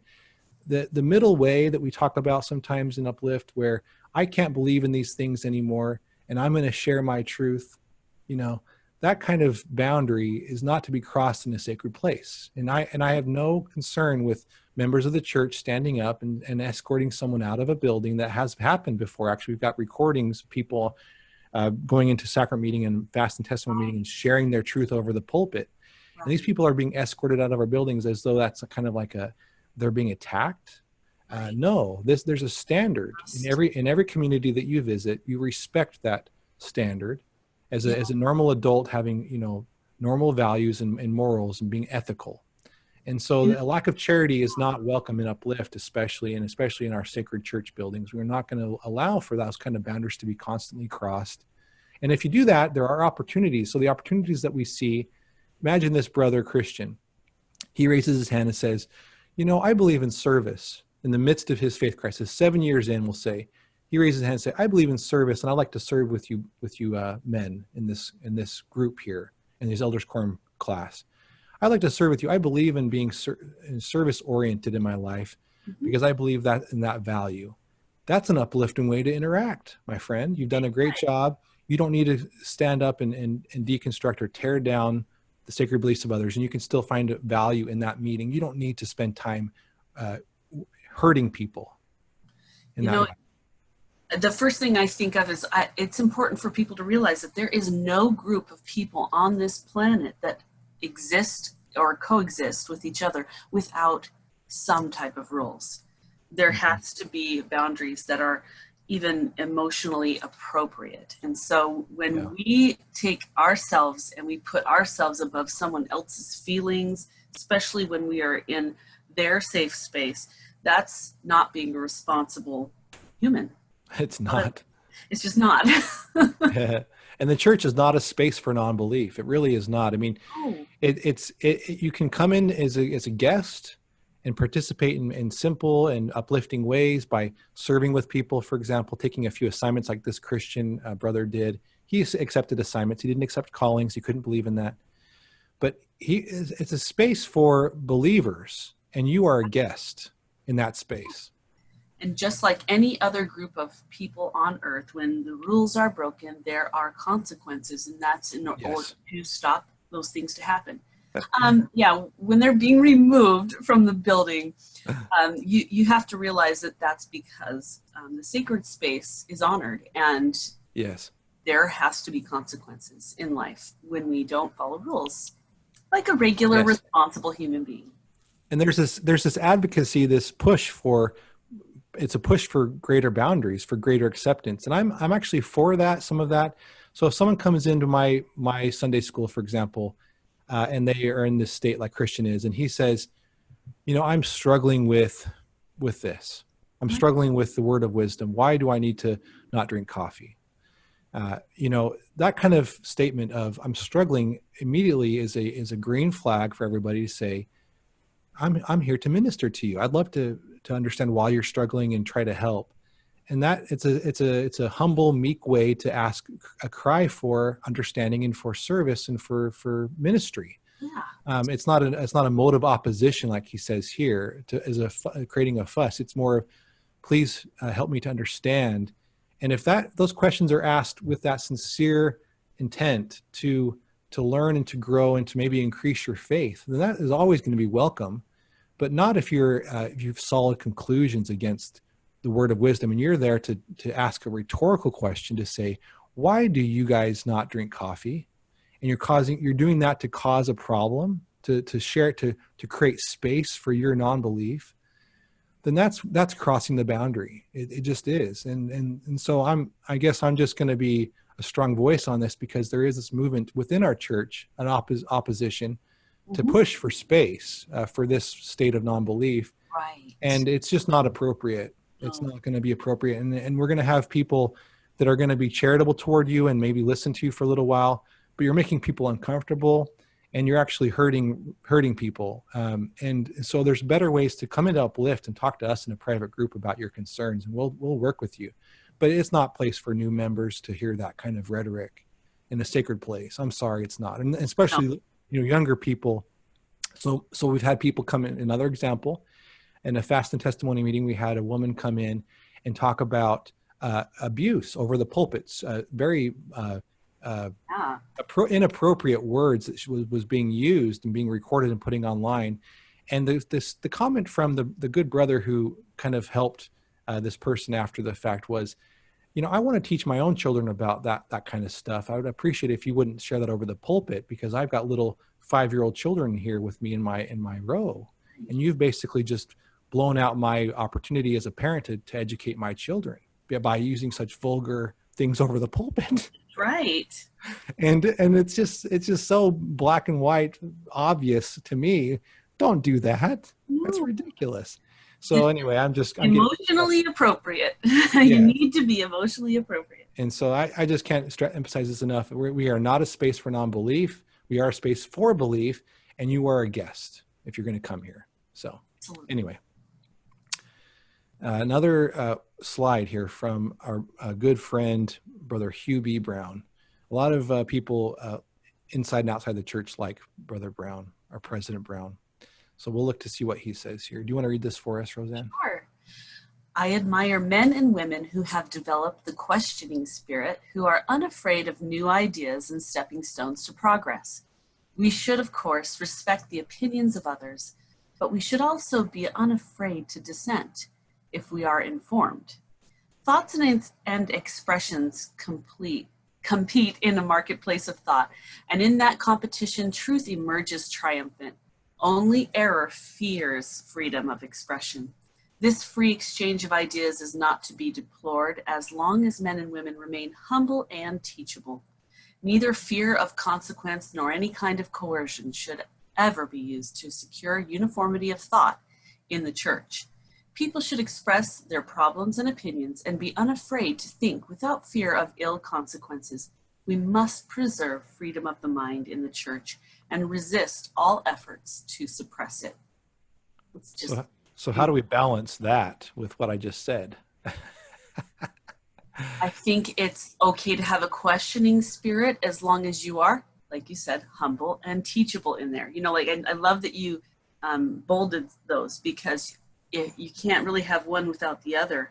Because if you're not questioning in the spirit of learning, then you're just sandbagging people with a load of questions that you don't really want answers for. Yeah. And the dissenting in the church is possible. I've personally done that. And it's been done in an appropriate way, a way of sustaining in a spirit of trust and of love and of wanting to grow the church. Like we talked about growth.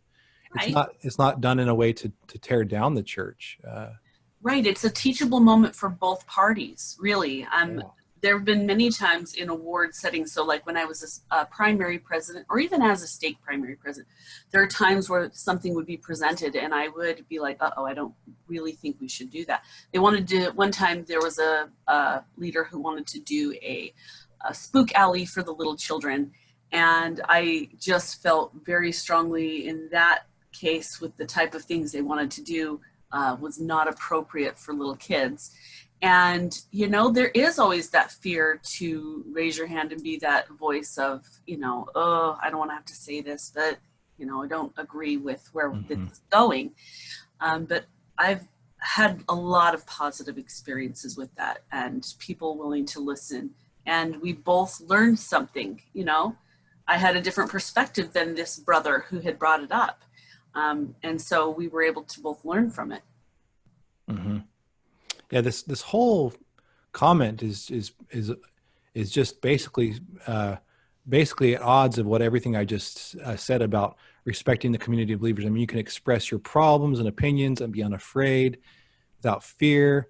And there's this attitude of people who don't like the church who say, members of the church are closed-minded and are afraid or filled with fear to discuss these things. But the little nugget of truth here is that, are you humble and teachable in your dissent and your concerns that you're expressing?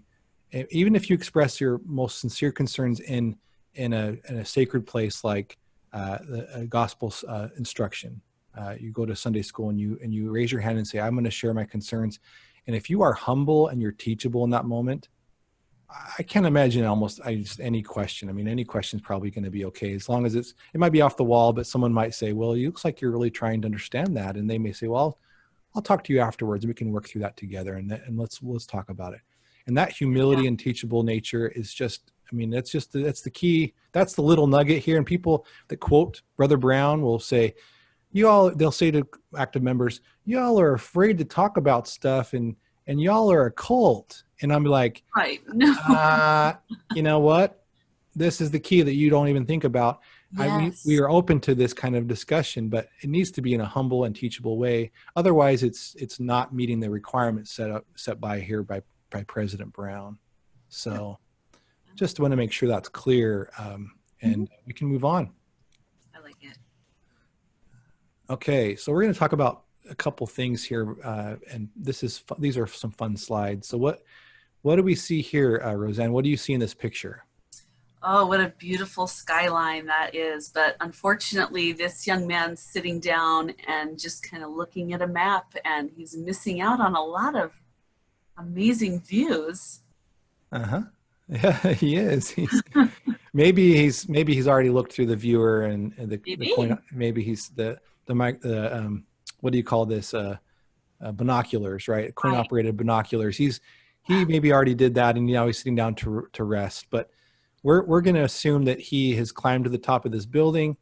This is at the top of the rock in New York, and he is now instead of looking out through the binoculars, he's just going to sit down and look at his map, and we're going to imagine as part of this analogy that he's now just barely retiring from his career in sanitation. Okay, All right. he's worked and he's driven his truck all around the city for the last 30 years, and he's now being retired. And during his work in sanitation, of cleaning up the city, he's really grown to not like the city. He's tired of the smog. He's tired of the trash and tired of the refuse that he has to deal with on a daily basis. And he's just tired of New York. But he's climbed to the top now, and he's looking at his map, his route of his work. Yeah. And he is not willing to look out through the binoculars and enjoy the view and change his perception. We're going to talk about what these words mean, but his position, he's at the top of the tower. His perspective, what does he have available to him to perceive? What are some of the tools that he has, like these binoculars? His legs to stand up and look. His eyes are all part of the tools he can use to enhance his perspective. And then what does he actually perceive in the end? So we're going to look at that in greater detail together here. Yeah. All right. So we're calling the position, perspective, and perception the 3 P's of truth discovery. And our position drives perspective, enabling perception. Mm-hmm. That's kind of the key is kind of a flow of how we discover truth is the correct position and driving perspective, and that enables our perception. So hopefully as we look through these different columns here, this will make more sense. If you want to read this for us. Sure. The 5 P's of position are plentiful prayer, promise passion, propose a plan, patiently persist, and prioritize and perspire. Okay. That's a lot more than 5 P's, actually. Yeah, right. It's 10. But love it. We have kind of 5 points here to look at, and so that helps us to get the proper position, because otherwise we could still be under the city in the sewers, right? But if we want to get to a better position, then we're going to have to go through prayer and put forth that effort and make a plan of how we're going to change our position to look at things differently. Persist. Mm-hmm. Mm-hmm. Mm-hmm. Yeah, it's all part of kind of getting ourselves into the right location, the right environment, the right position, really the right position to be able to change our perspective and improve our perception is really what we're trying to do here. And this is all about trying to discover truth. And part of what we're trying to do here too is to help people who are in faith crisis. This is at the heart of what we're doing here.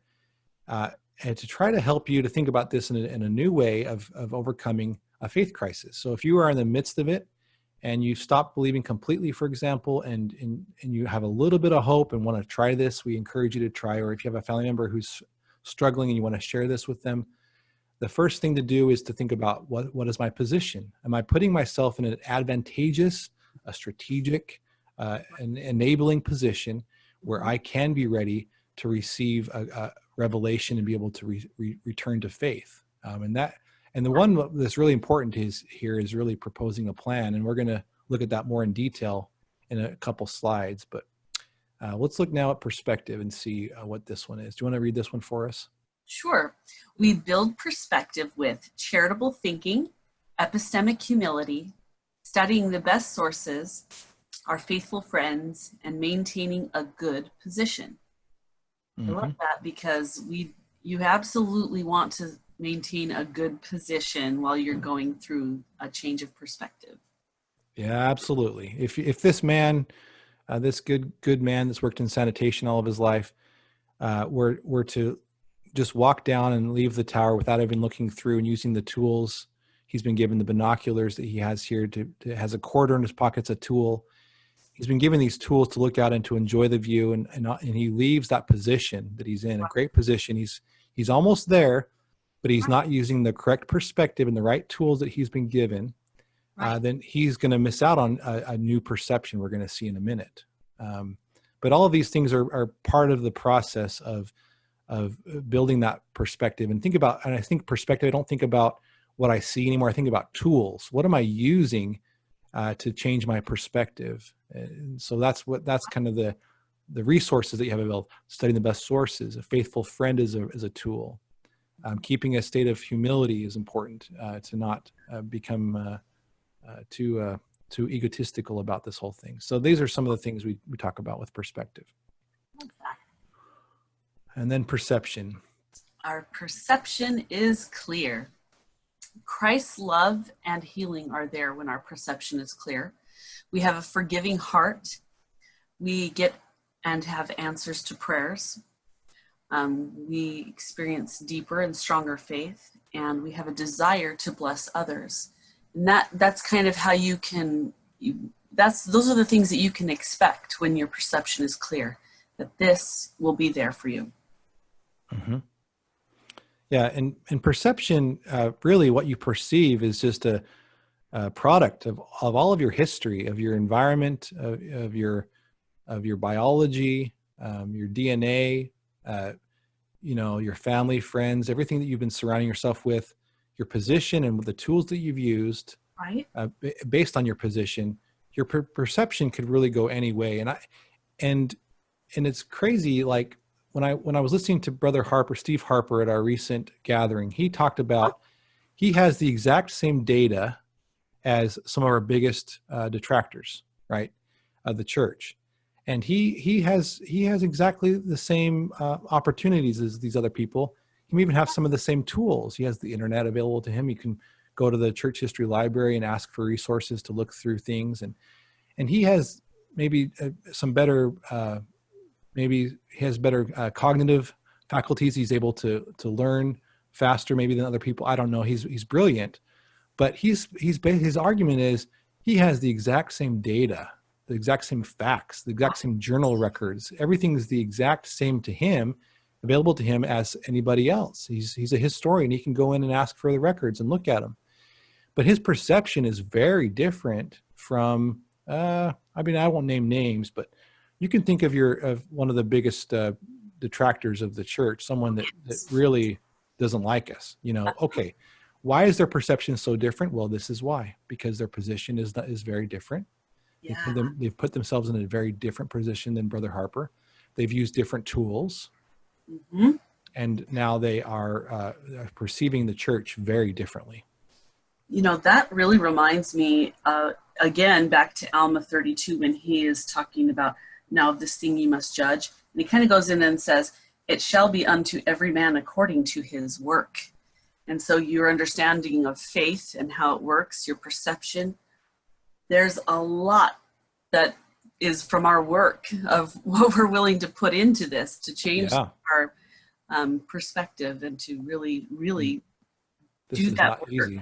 Yeah, it's not easy. This is lots of work, perspiring. We're here to work. That's what Uplift is for. We're here to work together. And if you want to, in our introduction video, we talk about climbing the mountain. It's not easy to climb a mountain. No, it's not. If you've done it, and I haven't, except for when I was younger. I can't anymore. I've got a bad ankle in my life now, so I can't really climb like that anymore. But man alive, that's not easy to do. But we're Oh, asking people, if you want to climb that mountain, you've got to put in the effort. You got to climb to the top of this tower. You got to get a quarter out of your pocket. You got to look through the binoculars. You got to look at it. You got to try. So, yeah. absolutely. Okay. So we'll move on and then talking about an example. And again, this is in no way to hurt anybody or to cause additional pain. We just want to illustrate a difference in perception. And this is an exercise in perception. We're going to talk about the phrase taking offense. So again, this is an emotionally charged phrase. It's a term that really can be triggering for some people. So if this phrase is triggering for you and you're watching this, then you can go ahead and skip this portion of the video if that's needed. But we are just talking about an example so that we can at least illustrate what we're talking about here. So in the beginning parts of our presentation, we have a slide, and Roseanne, you probably remember this, hopefully, that we talk about the different reasons why people, there's a long list, and you can go back and look at this if you need to, but there's a long list of reasons why people lose belief. Right. And I've just highlighted a few of the extreme examples on either end. So on the very top of that data that we had, the research that was done, we have, these are the top 3 reasons why people lose belief. And then the very bottom, we have another one that's called I was offended by someone. So when people took a poll and were asked, well, why did you lose belief? Everybody pretty much said these, and nobody said this. And there's a difference in perception here. And you notice, like, leaders of the church, if you were to ask, just go out and do a poll, and some people have done this. I'll even mention David Osler. He wrote a book called Bridges, and he's done this. He's asked people, leaders, to say, well, why do you think so-and-so left the church? And this is one of the top answers. Right. You know, oh, they were just offended. And there's another one about wanting to sin. And you know, and a lot of members of the church think this because a lot of our narrative is built around, you know, the Thomas Marsh story. We have a lot of people who feel like, you know, this is why people leave. They're walking in the hallway and so stepped on their foot and now they've left the church. Okay. Right. So that's a very different perception than someone that actually leaves the church. And they see it as legitimate concerns. They stopped believing the doctrine. I studied church history and I lost my belief. It's not possible to believe anymore after studying. I lost my faith in Joseph. These are all legitimate concerns, legitimate reasons to leave. And that's what they perceive. Okay, so why is there a difference in perception? So let's talk about the definition of the word offensive. Yeah, go ahead and read that. All right, so offensive, causing someone to feel resentful, upset, or annoyed. And an example sentence would be, if it's not offensive to your sensibilities, then move on to something else. Mm-hmm. Or if it is offensive, yeah. Or if it, sorry. Yeah. If it's not offensive, then you can stick with it. But if it is, then you need to move on, right? So you can see someone saying, the church, it's offensive to my sensibilities and I'm going to move on to something else. You know, just as an example, but something is offensive to you and to your sensibilities, you do generally move on from that. It's something that we should be doing to be healthy, is to move on if something is offensive to you. Right. Not to dwell on that forever. Anyway, so the definition by Oxford, it's causing something is offensive to feel resentful, upset, or annoyed. Now we're going to ask these questions that may help us to see our differences in perception. So why do former members of the church cringe at this word of being offended? Right. And why do members of the church who see someone leave think, oh, so-and-so was offended? Well, because maybe we're not using the same definition of this word. So let's ask ourselves these questions here. So here are some questions that may help us to see our differences in perception. 1, as I learn about church history, do I feel resentful, upset, or annoyed? 2, as I follow current events in the church, do I feel resentful, upset, or annoyed? 3, do I feel resentful, upset, or annoyed about the things that I previously considered sacred? 4, when thinking about church leaders' doctrine or policy, do I feel resentful, upset, or annoyed? 5, as church leaders and members have encouraged me to seek answers, let go of my negative feelings, and stay in the church, has that caused me to feel more resentful, upset, or annoyed? And if yes, why? And if no, why? Great questions. Yeah, I mean, it's good to ask yourself these questions, and I've asked myself these questions. So, It's uh, wonderful that we're defining this term as well, because, oftentimes when somebody says they're going on the offensive, like it sounds like attacking, like there is this amount of energy coming at something, when sometimes it's also the energy that we, build inside of ourselves, where we can become resentful, upset, or annoyed. And that creates a moment of being offended. And so when you read things in the passages in the scripture that talk about us getting offended, this is what they're talking about, at mhm. least in my opinion. Yeah, and again, it's a legitimate concern. The person perceives it as a legitimate concern, that I'm sincerely resentful toward Joseph Smith. I'm sincerely upset with Joseph Smith. I'm sincerely annoyed with Joseph Smith. And I see basically these words, people use these all the time. I'm upset with the church for this, XYZ. I'm resentful for XYZ. I'm annoyed with you as a member of the church for believing this, XYZ. So again, we've had church leaders, Elder Bednar's one, who has who have used this term to not take offense, and they're just saying this right here: please don't feel resentful, please don't feel upset, and please don't feel annoyed. You can choose not to feel these ways, and that's true. You can choose not to feel this way, and if you are feeling this way and you need to process that pain and that anger, then process it, work through it, and we'll help you in Uplift. But there's no reason to stay here forever. My goodness, that's not a healthy way to live. Process that instead of lashing out for the rest of your life. Let's work through it and find better ways to think about your resentment and your being upset and you're being annoyed with the church. So anyway, this is Yeah. the answer, I think, a big answer for why there's this big difference of Yeah. perception. We're not using the same definition, and we probably could use this definition and use this word as it's meant to be used, instead of saying, offense only means by someone stepping on my foot. No, it could. And we also need to talk to the members of the church here that are listening. Don't use this word and flippantly anymore, That's unless you have a good conversation and can define it with somebody like this, where you can say, well, let's yes. define our terms, and then let's have a conversation about being offended. You don't want to tell Yeah. someone, oh, you just left because you're offended.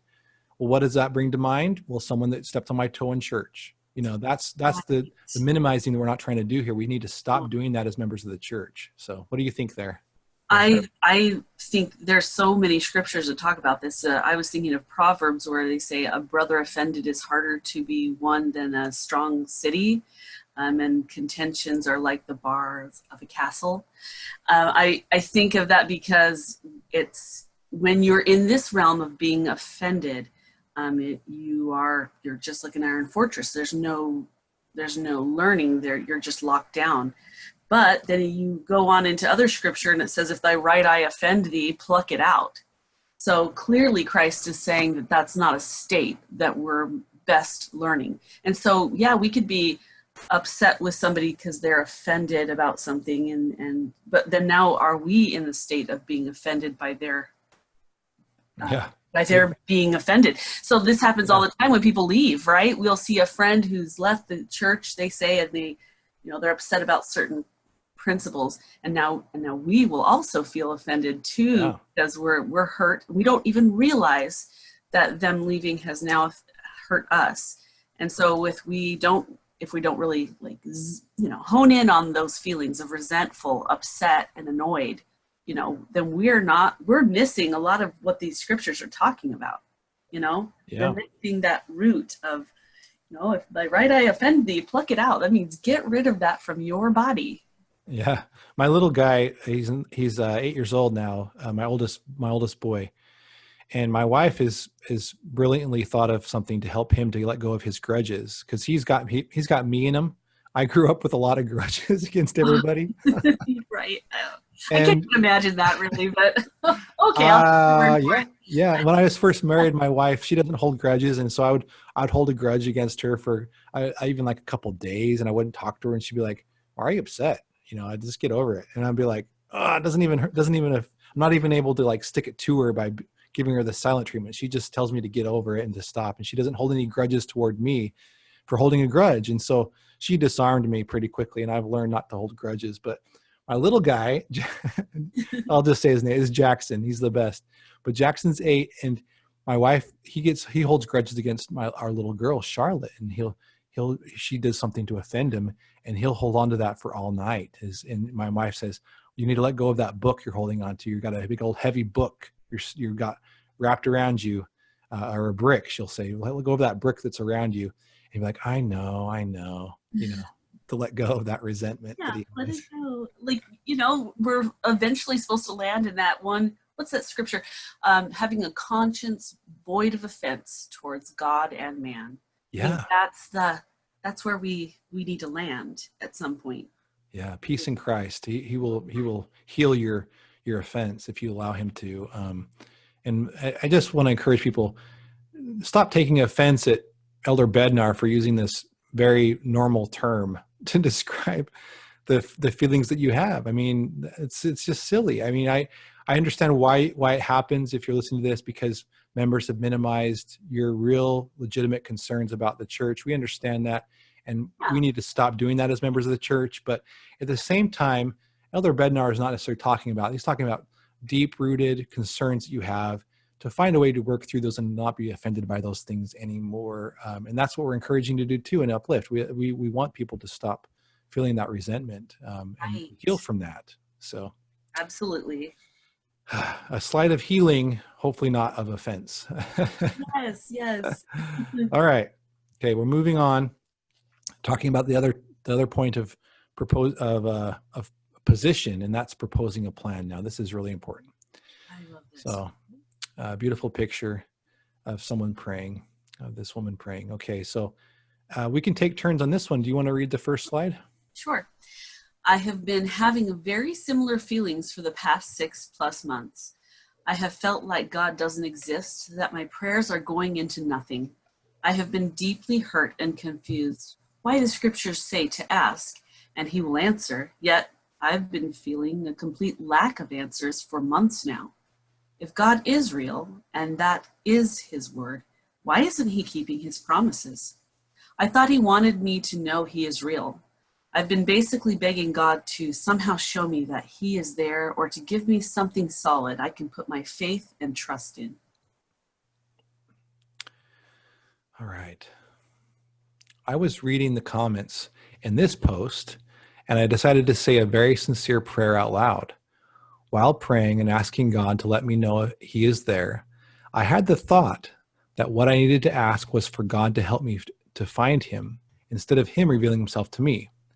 So now I'm asking God to help guide me to him, and in doing so, I feel that I've gotten a teeny tiny bit closer to getting an answer. From Amy O, Uplift member.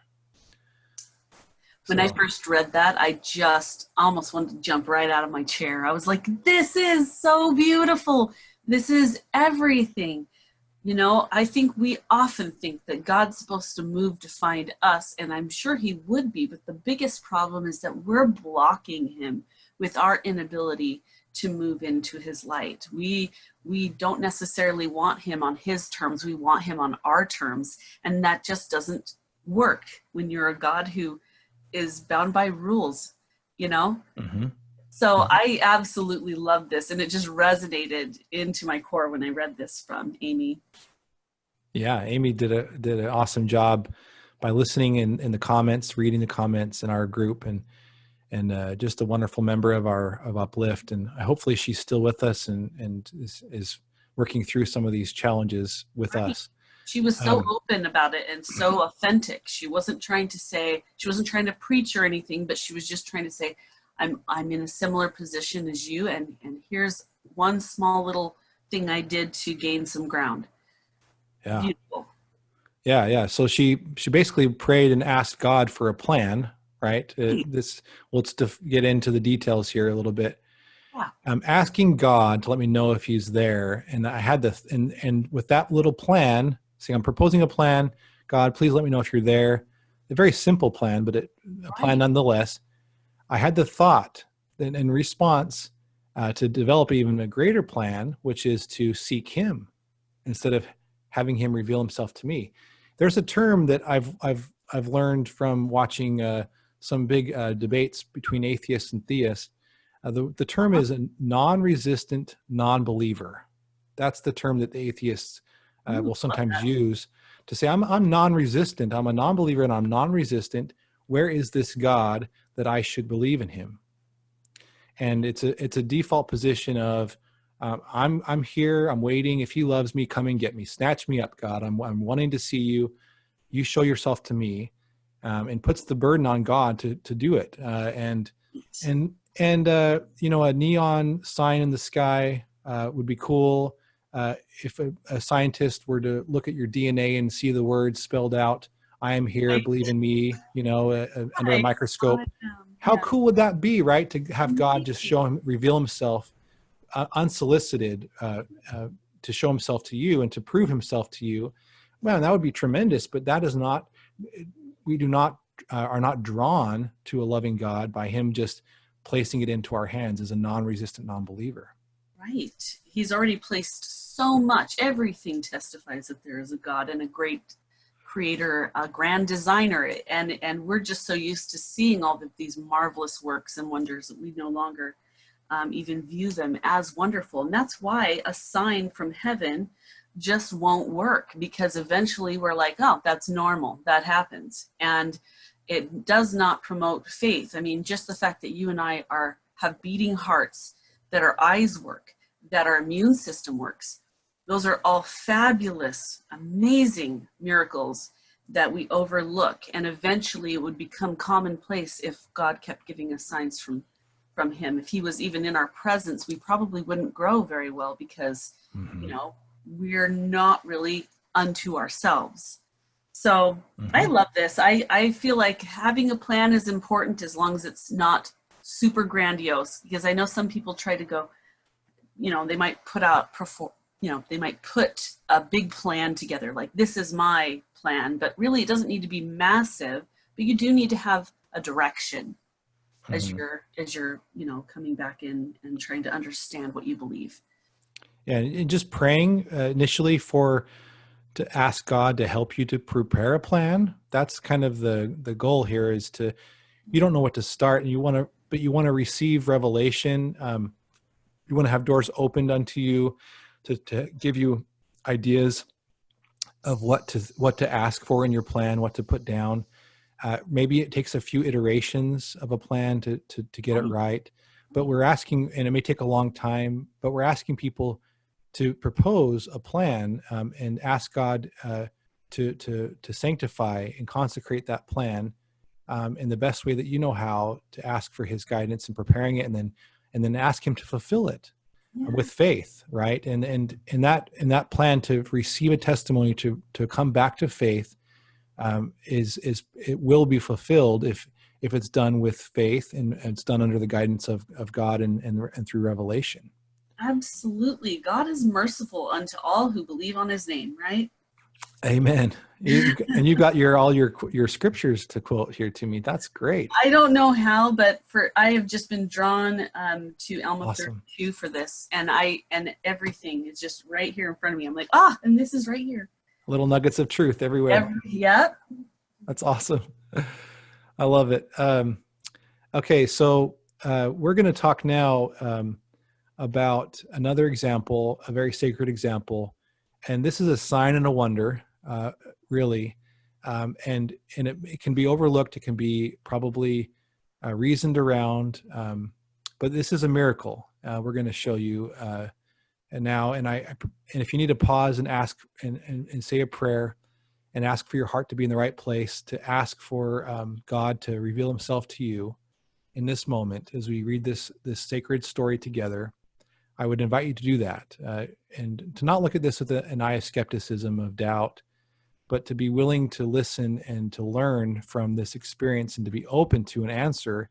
And if not, you don't receive God's presence in this moment of reading this with us, or the answer that you've been waiting for, then at least allow this to at least give you a shimmer of hope, to at least try to prepare a plan for yourself and your return back to faith. So here we go. We're going to read this together, and I just pray that the Spirit will touch your heart if you're listening to this, and that you can be open to this miracle. So this is an experience of my good friend Chris Chadburn, and relates to the story of Christ and his healing of the blind man. And so we'll read this together. Do you want to take turns again, Roseanne? Sure. Yeah, that'd be great. Okay. You go ahead and read for us the first part. All right. I stopped going to church around June of 2017 because I just didn't know if it was true.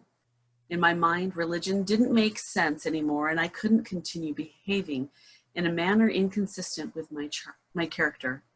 After I told my wife that I didn't know if the church was true, she told me she still loved me and said, "We can work through our differences." I was surprised and very grateful, recognizing it was very hard for her to hear that from me. Part of the reason why I'm sharing my story is to explain how much I loved the church before my trial of faith. When I decided to stop going, it was because I wasn't sure whether the church was true. I was disappointed and hurt with how some members responded.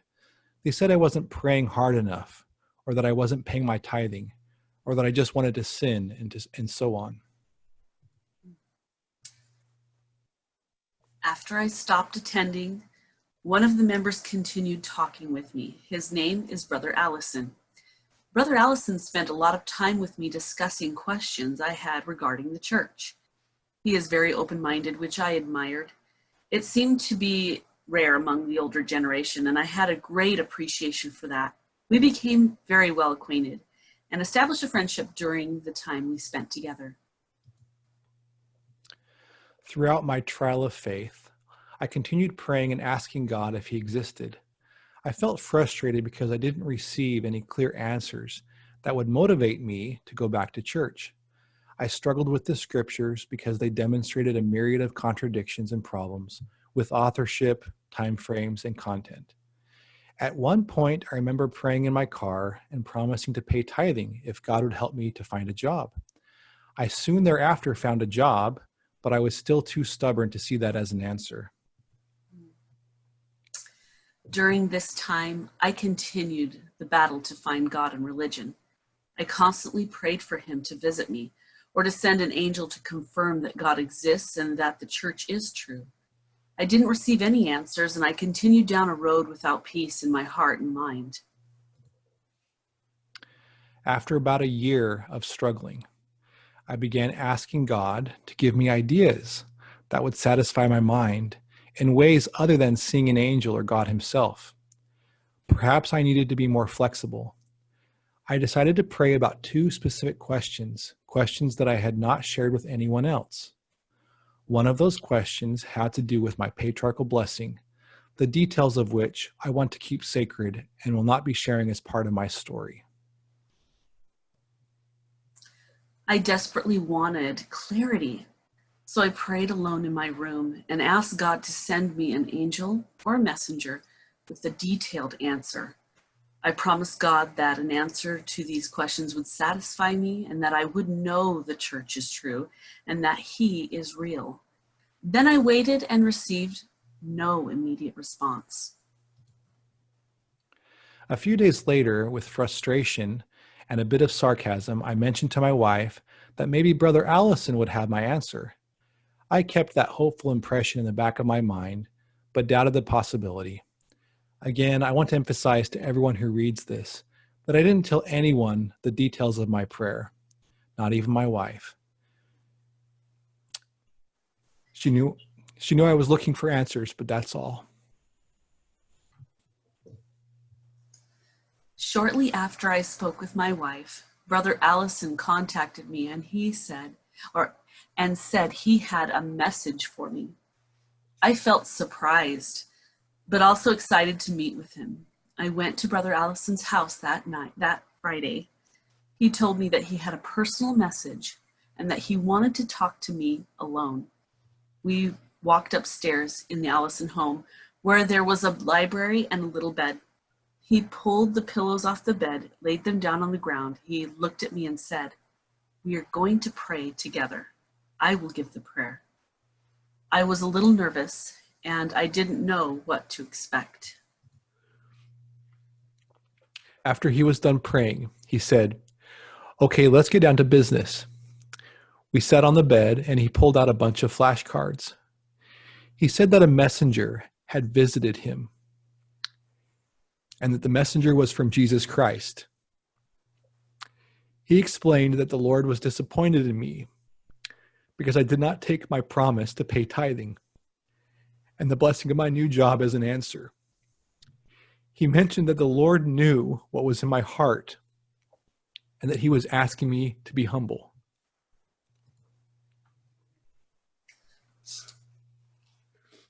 I wondered how Brother Allison could know about those private prayers.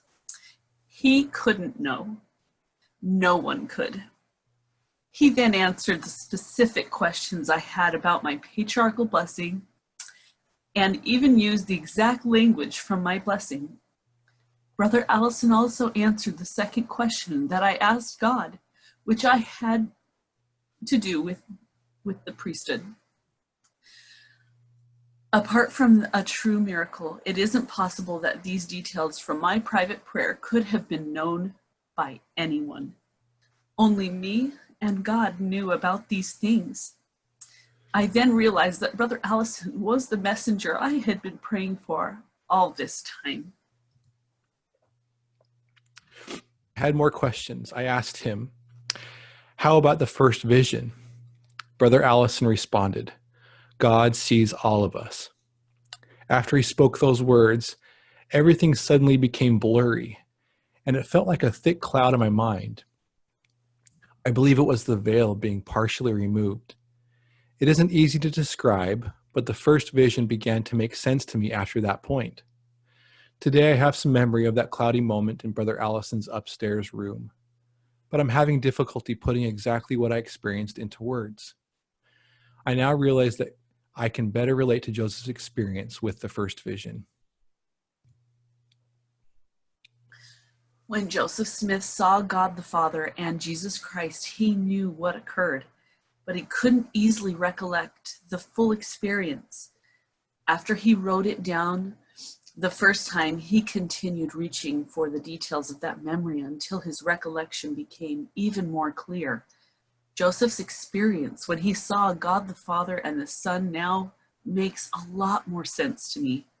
Plus, it would have been hard to describe a completely different world with advanced language and technology. Some things are still a mystery to me, like the book of Abraham and the book of Moses.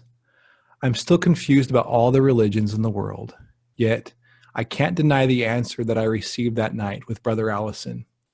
I would never deny it because the odds that he somehow guessed correctly go beyond reason. God answered both of my questions correctly and resolved some of my other concerns as well.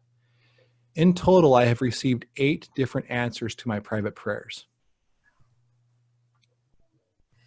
After leaving Brother Allison's home, I went home to pray. By that point, I had already received an undeniable answer, but my soul hungered, and I felt a desire to connect with my Heavenly Father. As I poured out my heart to him, I expressed gratitude for the answers, and I experienced a profound spiritual fire as the Holy Ghost bore witness of Christ, and that he leads his church through a living prophet. All of this was miraculous, and I am unable to explain it away. The purpose of this life is for each of us to have faith and to learn how to become like God. I share my sacred witness that Christ calls prophets. They are imperfect instruments, but they will help us if we listen and try to follow their counsel. My Savior has blessed me and my family by giving us comfort during the most challenging times. I testify that he lives and that he answers our prayers as we seek him diligently. I love him for blessing me to see clearly. Through his grace, I'm able to provide for my wife and children. I testify that these things are true in the beautiful and most holy name of Jesus Christ. Amen.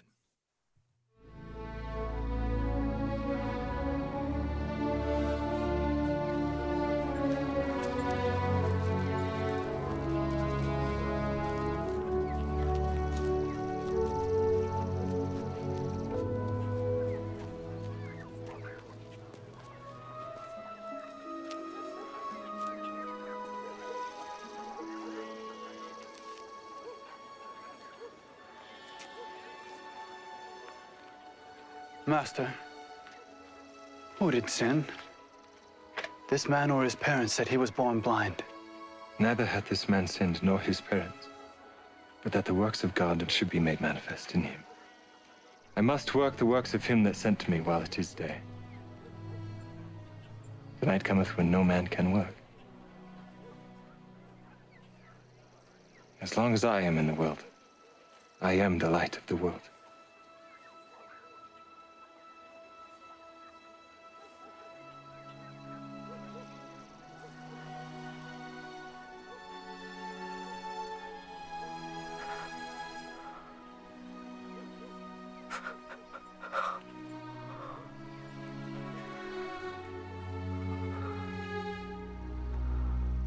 Go, wash in the pool of Siloam.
Is this not he that sat and begged?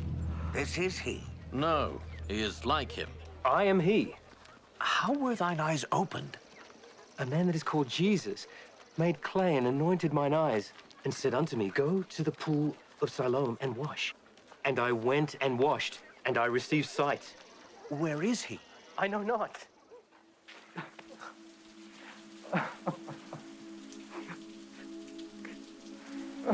Dost thou believe on the Son of God?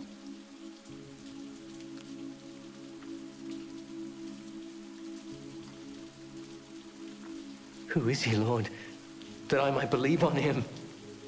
Thou hast both seen him, and it is he that talketh with thee. Lord, I believe.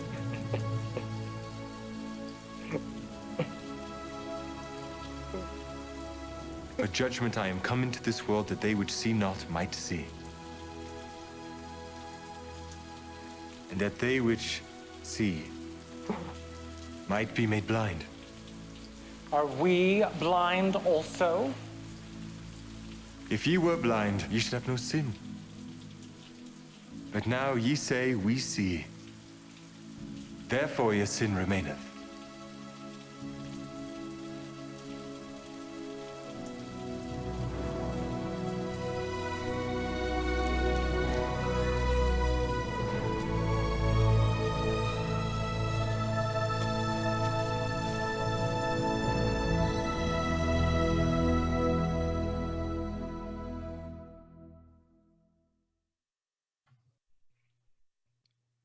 Are you still with me, Roseanne?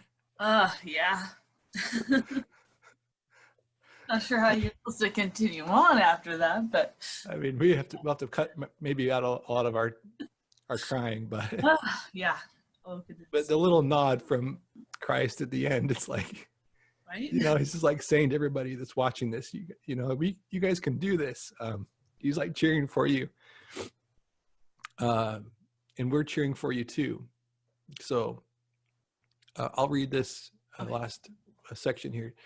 Jesus found him and said, "Do you believe in the Son of Man?" He answered, "Who is he, sir, that I might believe in him?" Jesus said unto him, "You have seen him, and the one speaking with you is he." He said, "I believe, Lord," and he worshiped him. It's a simple statement that no matter where you are in your journey, we'd invite you together to just cry out in this moment. If you need to, just cry out and say, "I believe, Lord," and allow that to be a point in your journey forward towards Christ. And we'll walk with you every step of the way. Don't feel bad for not knowing. Just a simple statement. Just cry out, and it's my testimony that he will hear you. And if you apply some of these principles that we've been sharing, that we feel are inspired, we've been praying and fasting over this work that we've been doing to support you. And we believe that if you try and keep trying, that healing will come. Any final words, Roseanne? I just was reminded of Mark when they talk about the Father that cries out, "Lord, help thou my unbelief." And when you're in this moment, if you could, and you're dealing with unbelief, if you can just even offer a prayer of "Help thou my unbelief."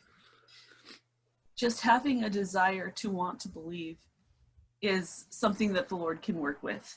And we encourage you to find that peace as you believe in Jesus Christ and you find the answers to the most important questions that will ever be asked on this earth. Those primary questions. Is there a God? Does he love you?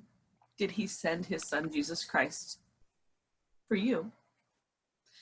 And can you believe that he atoned for your sins?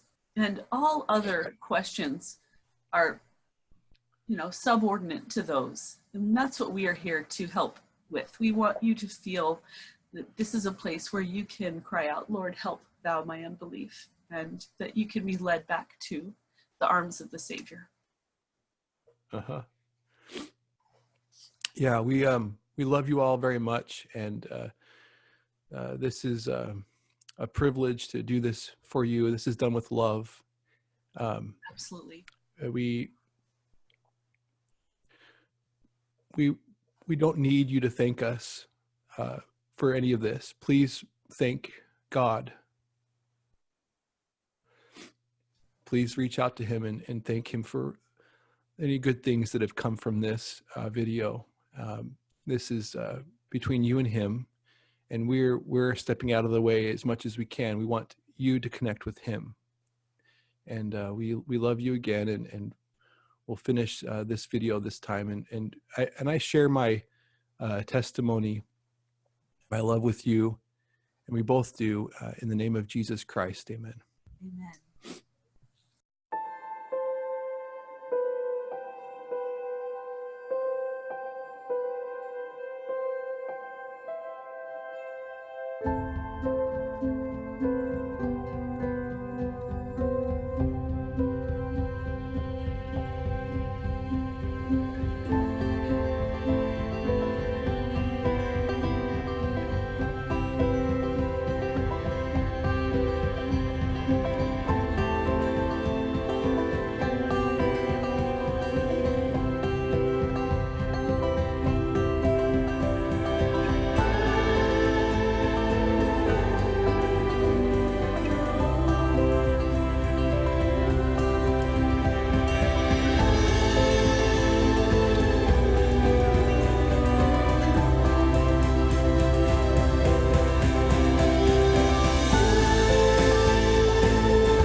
May these words be the first to find your ears.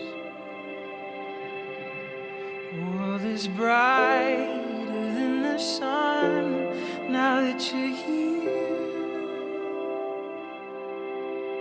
Though your eyes will need some time to adjust to the overwhelming light surrounding us. I'll give you everything I have, I'll teach you everything I know. I promise I'll do better. I'll always hold you close, but I will learn to let you go. And I promise I'll do better. I will soften every edge, I'll hold the world to its best. And I'll do better. With every heartbeat I have left, I will defend you every breath. And I'll do better. 'Cause you are loved, you are loved more than you know. I hereby pledge all of my days to prove it so. Though your heart is far too young to realize the unimaginable light you hold inside. I'll give you everything I have, I'll teach you everything I know. I promise I'll do better. I will always hold you close, but I will learn to let you go.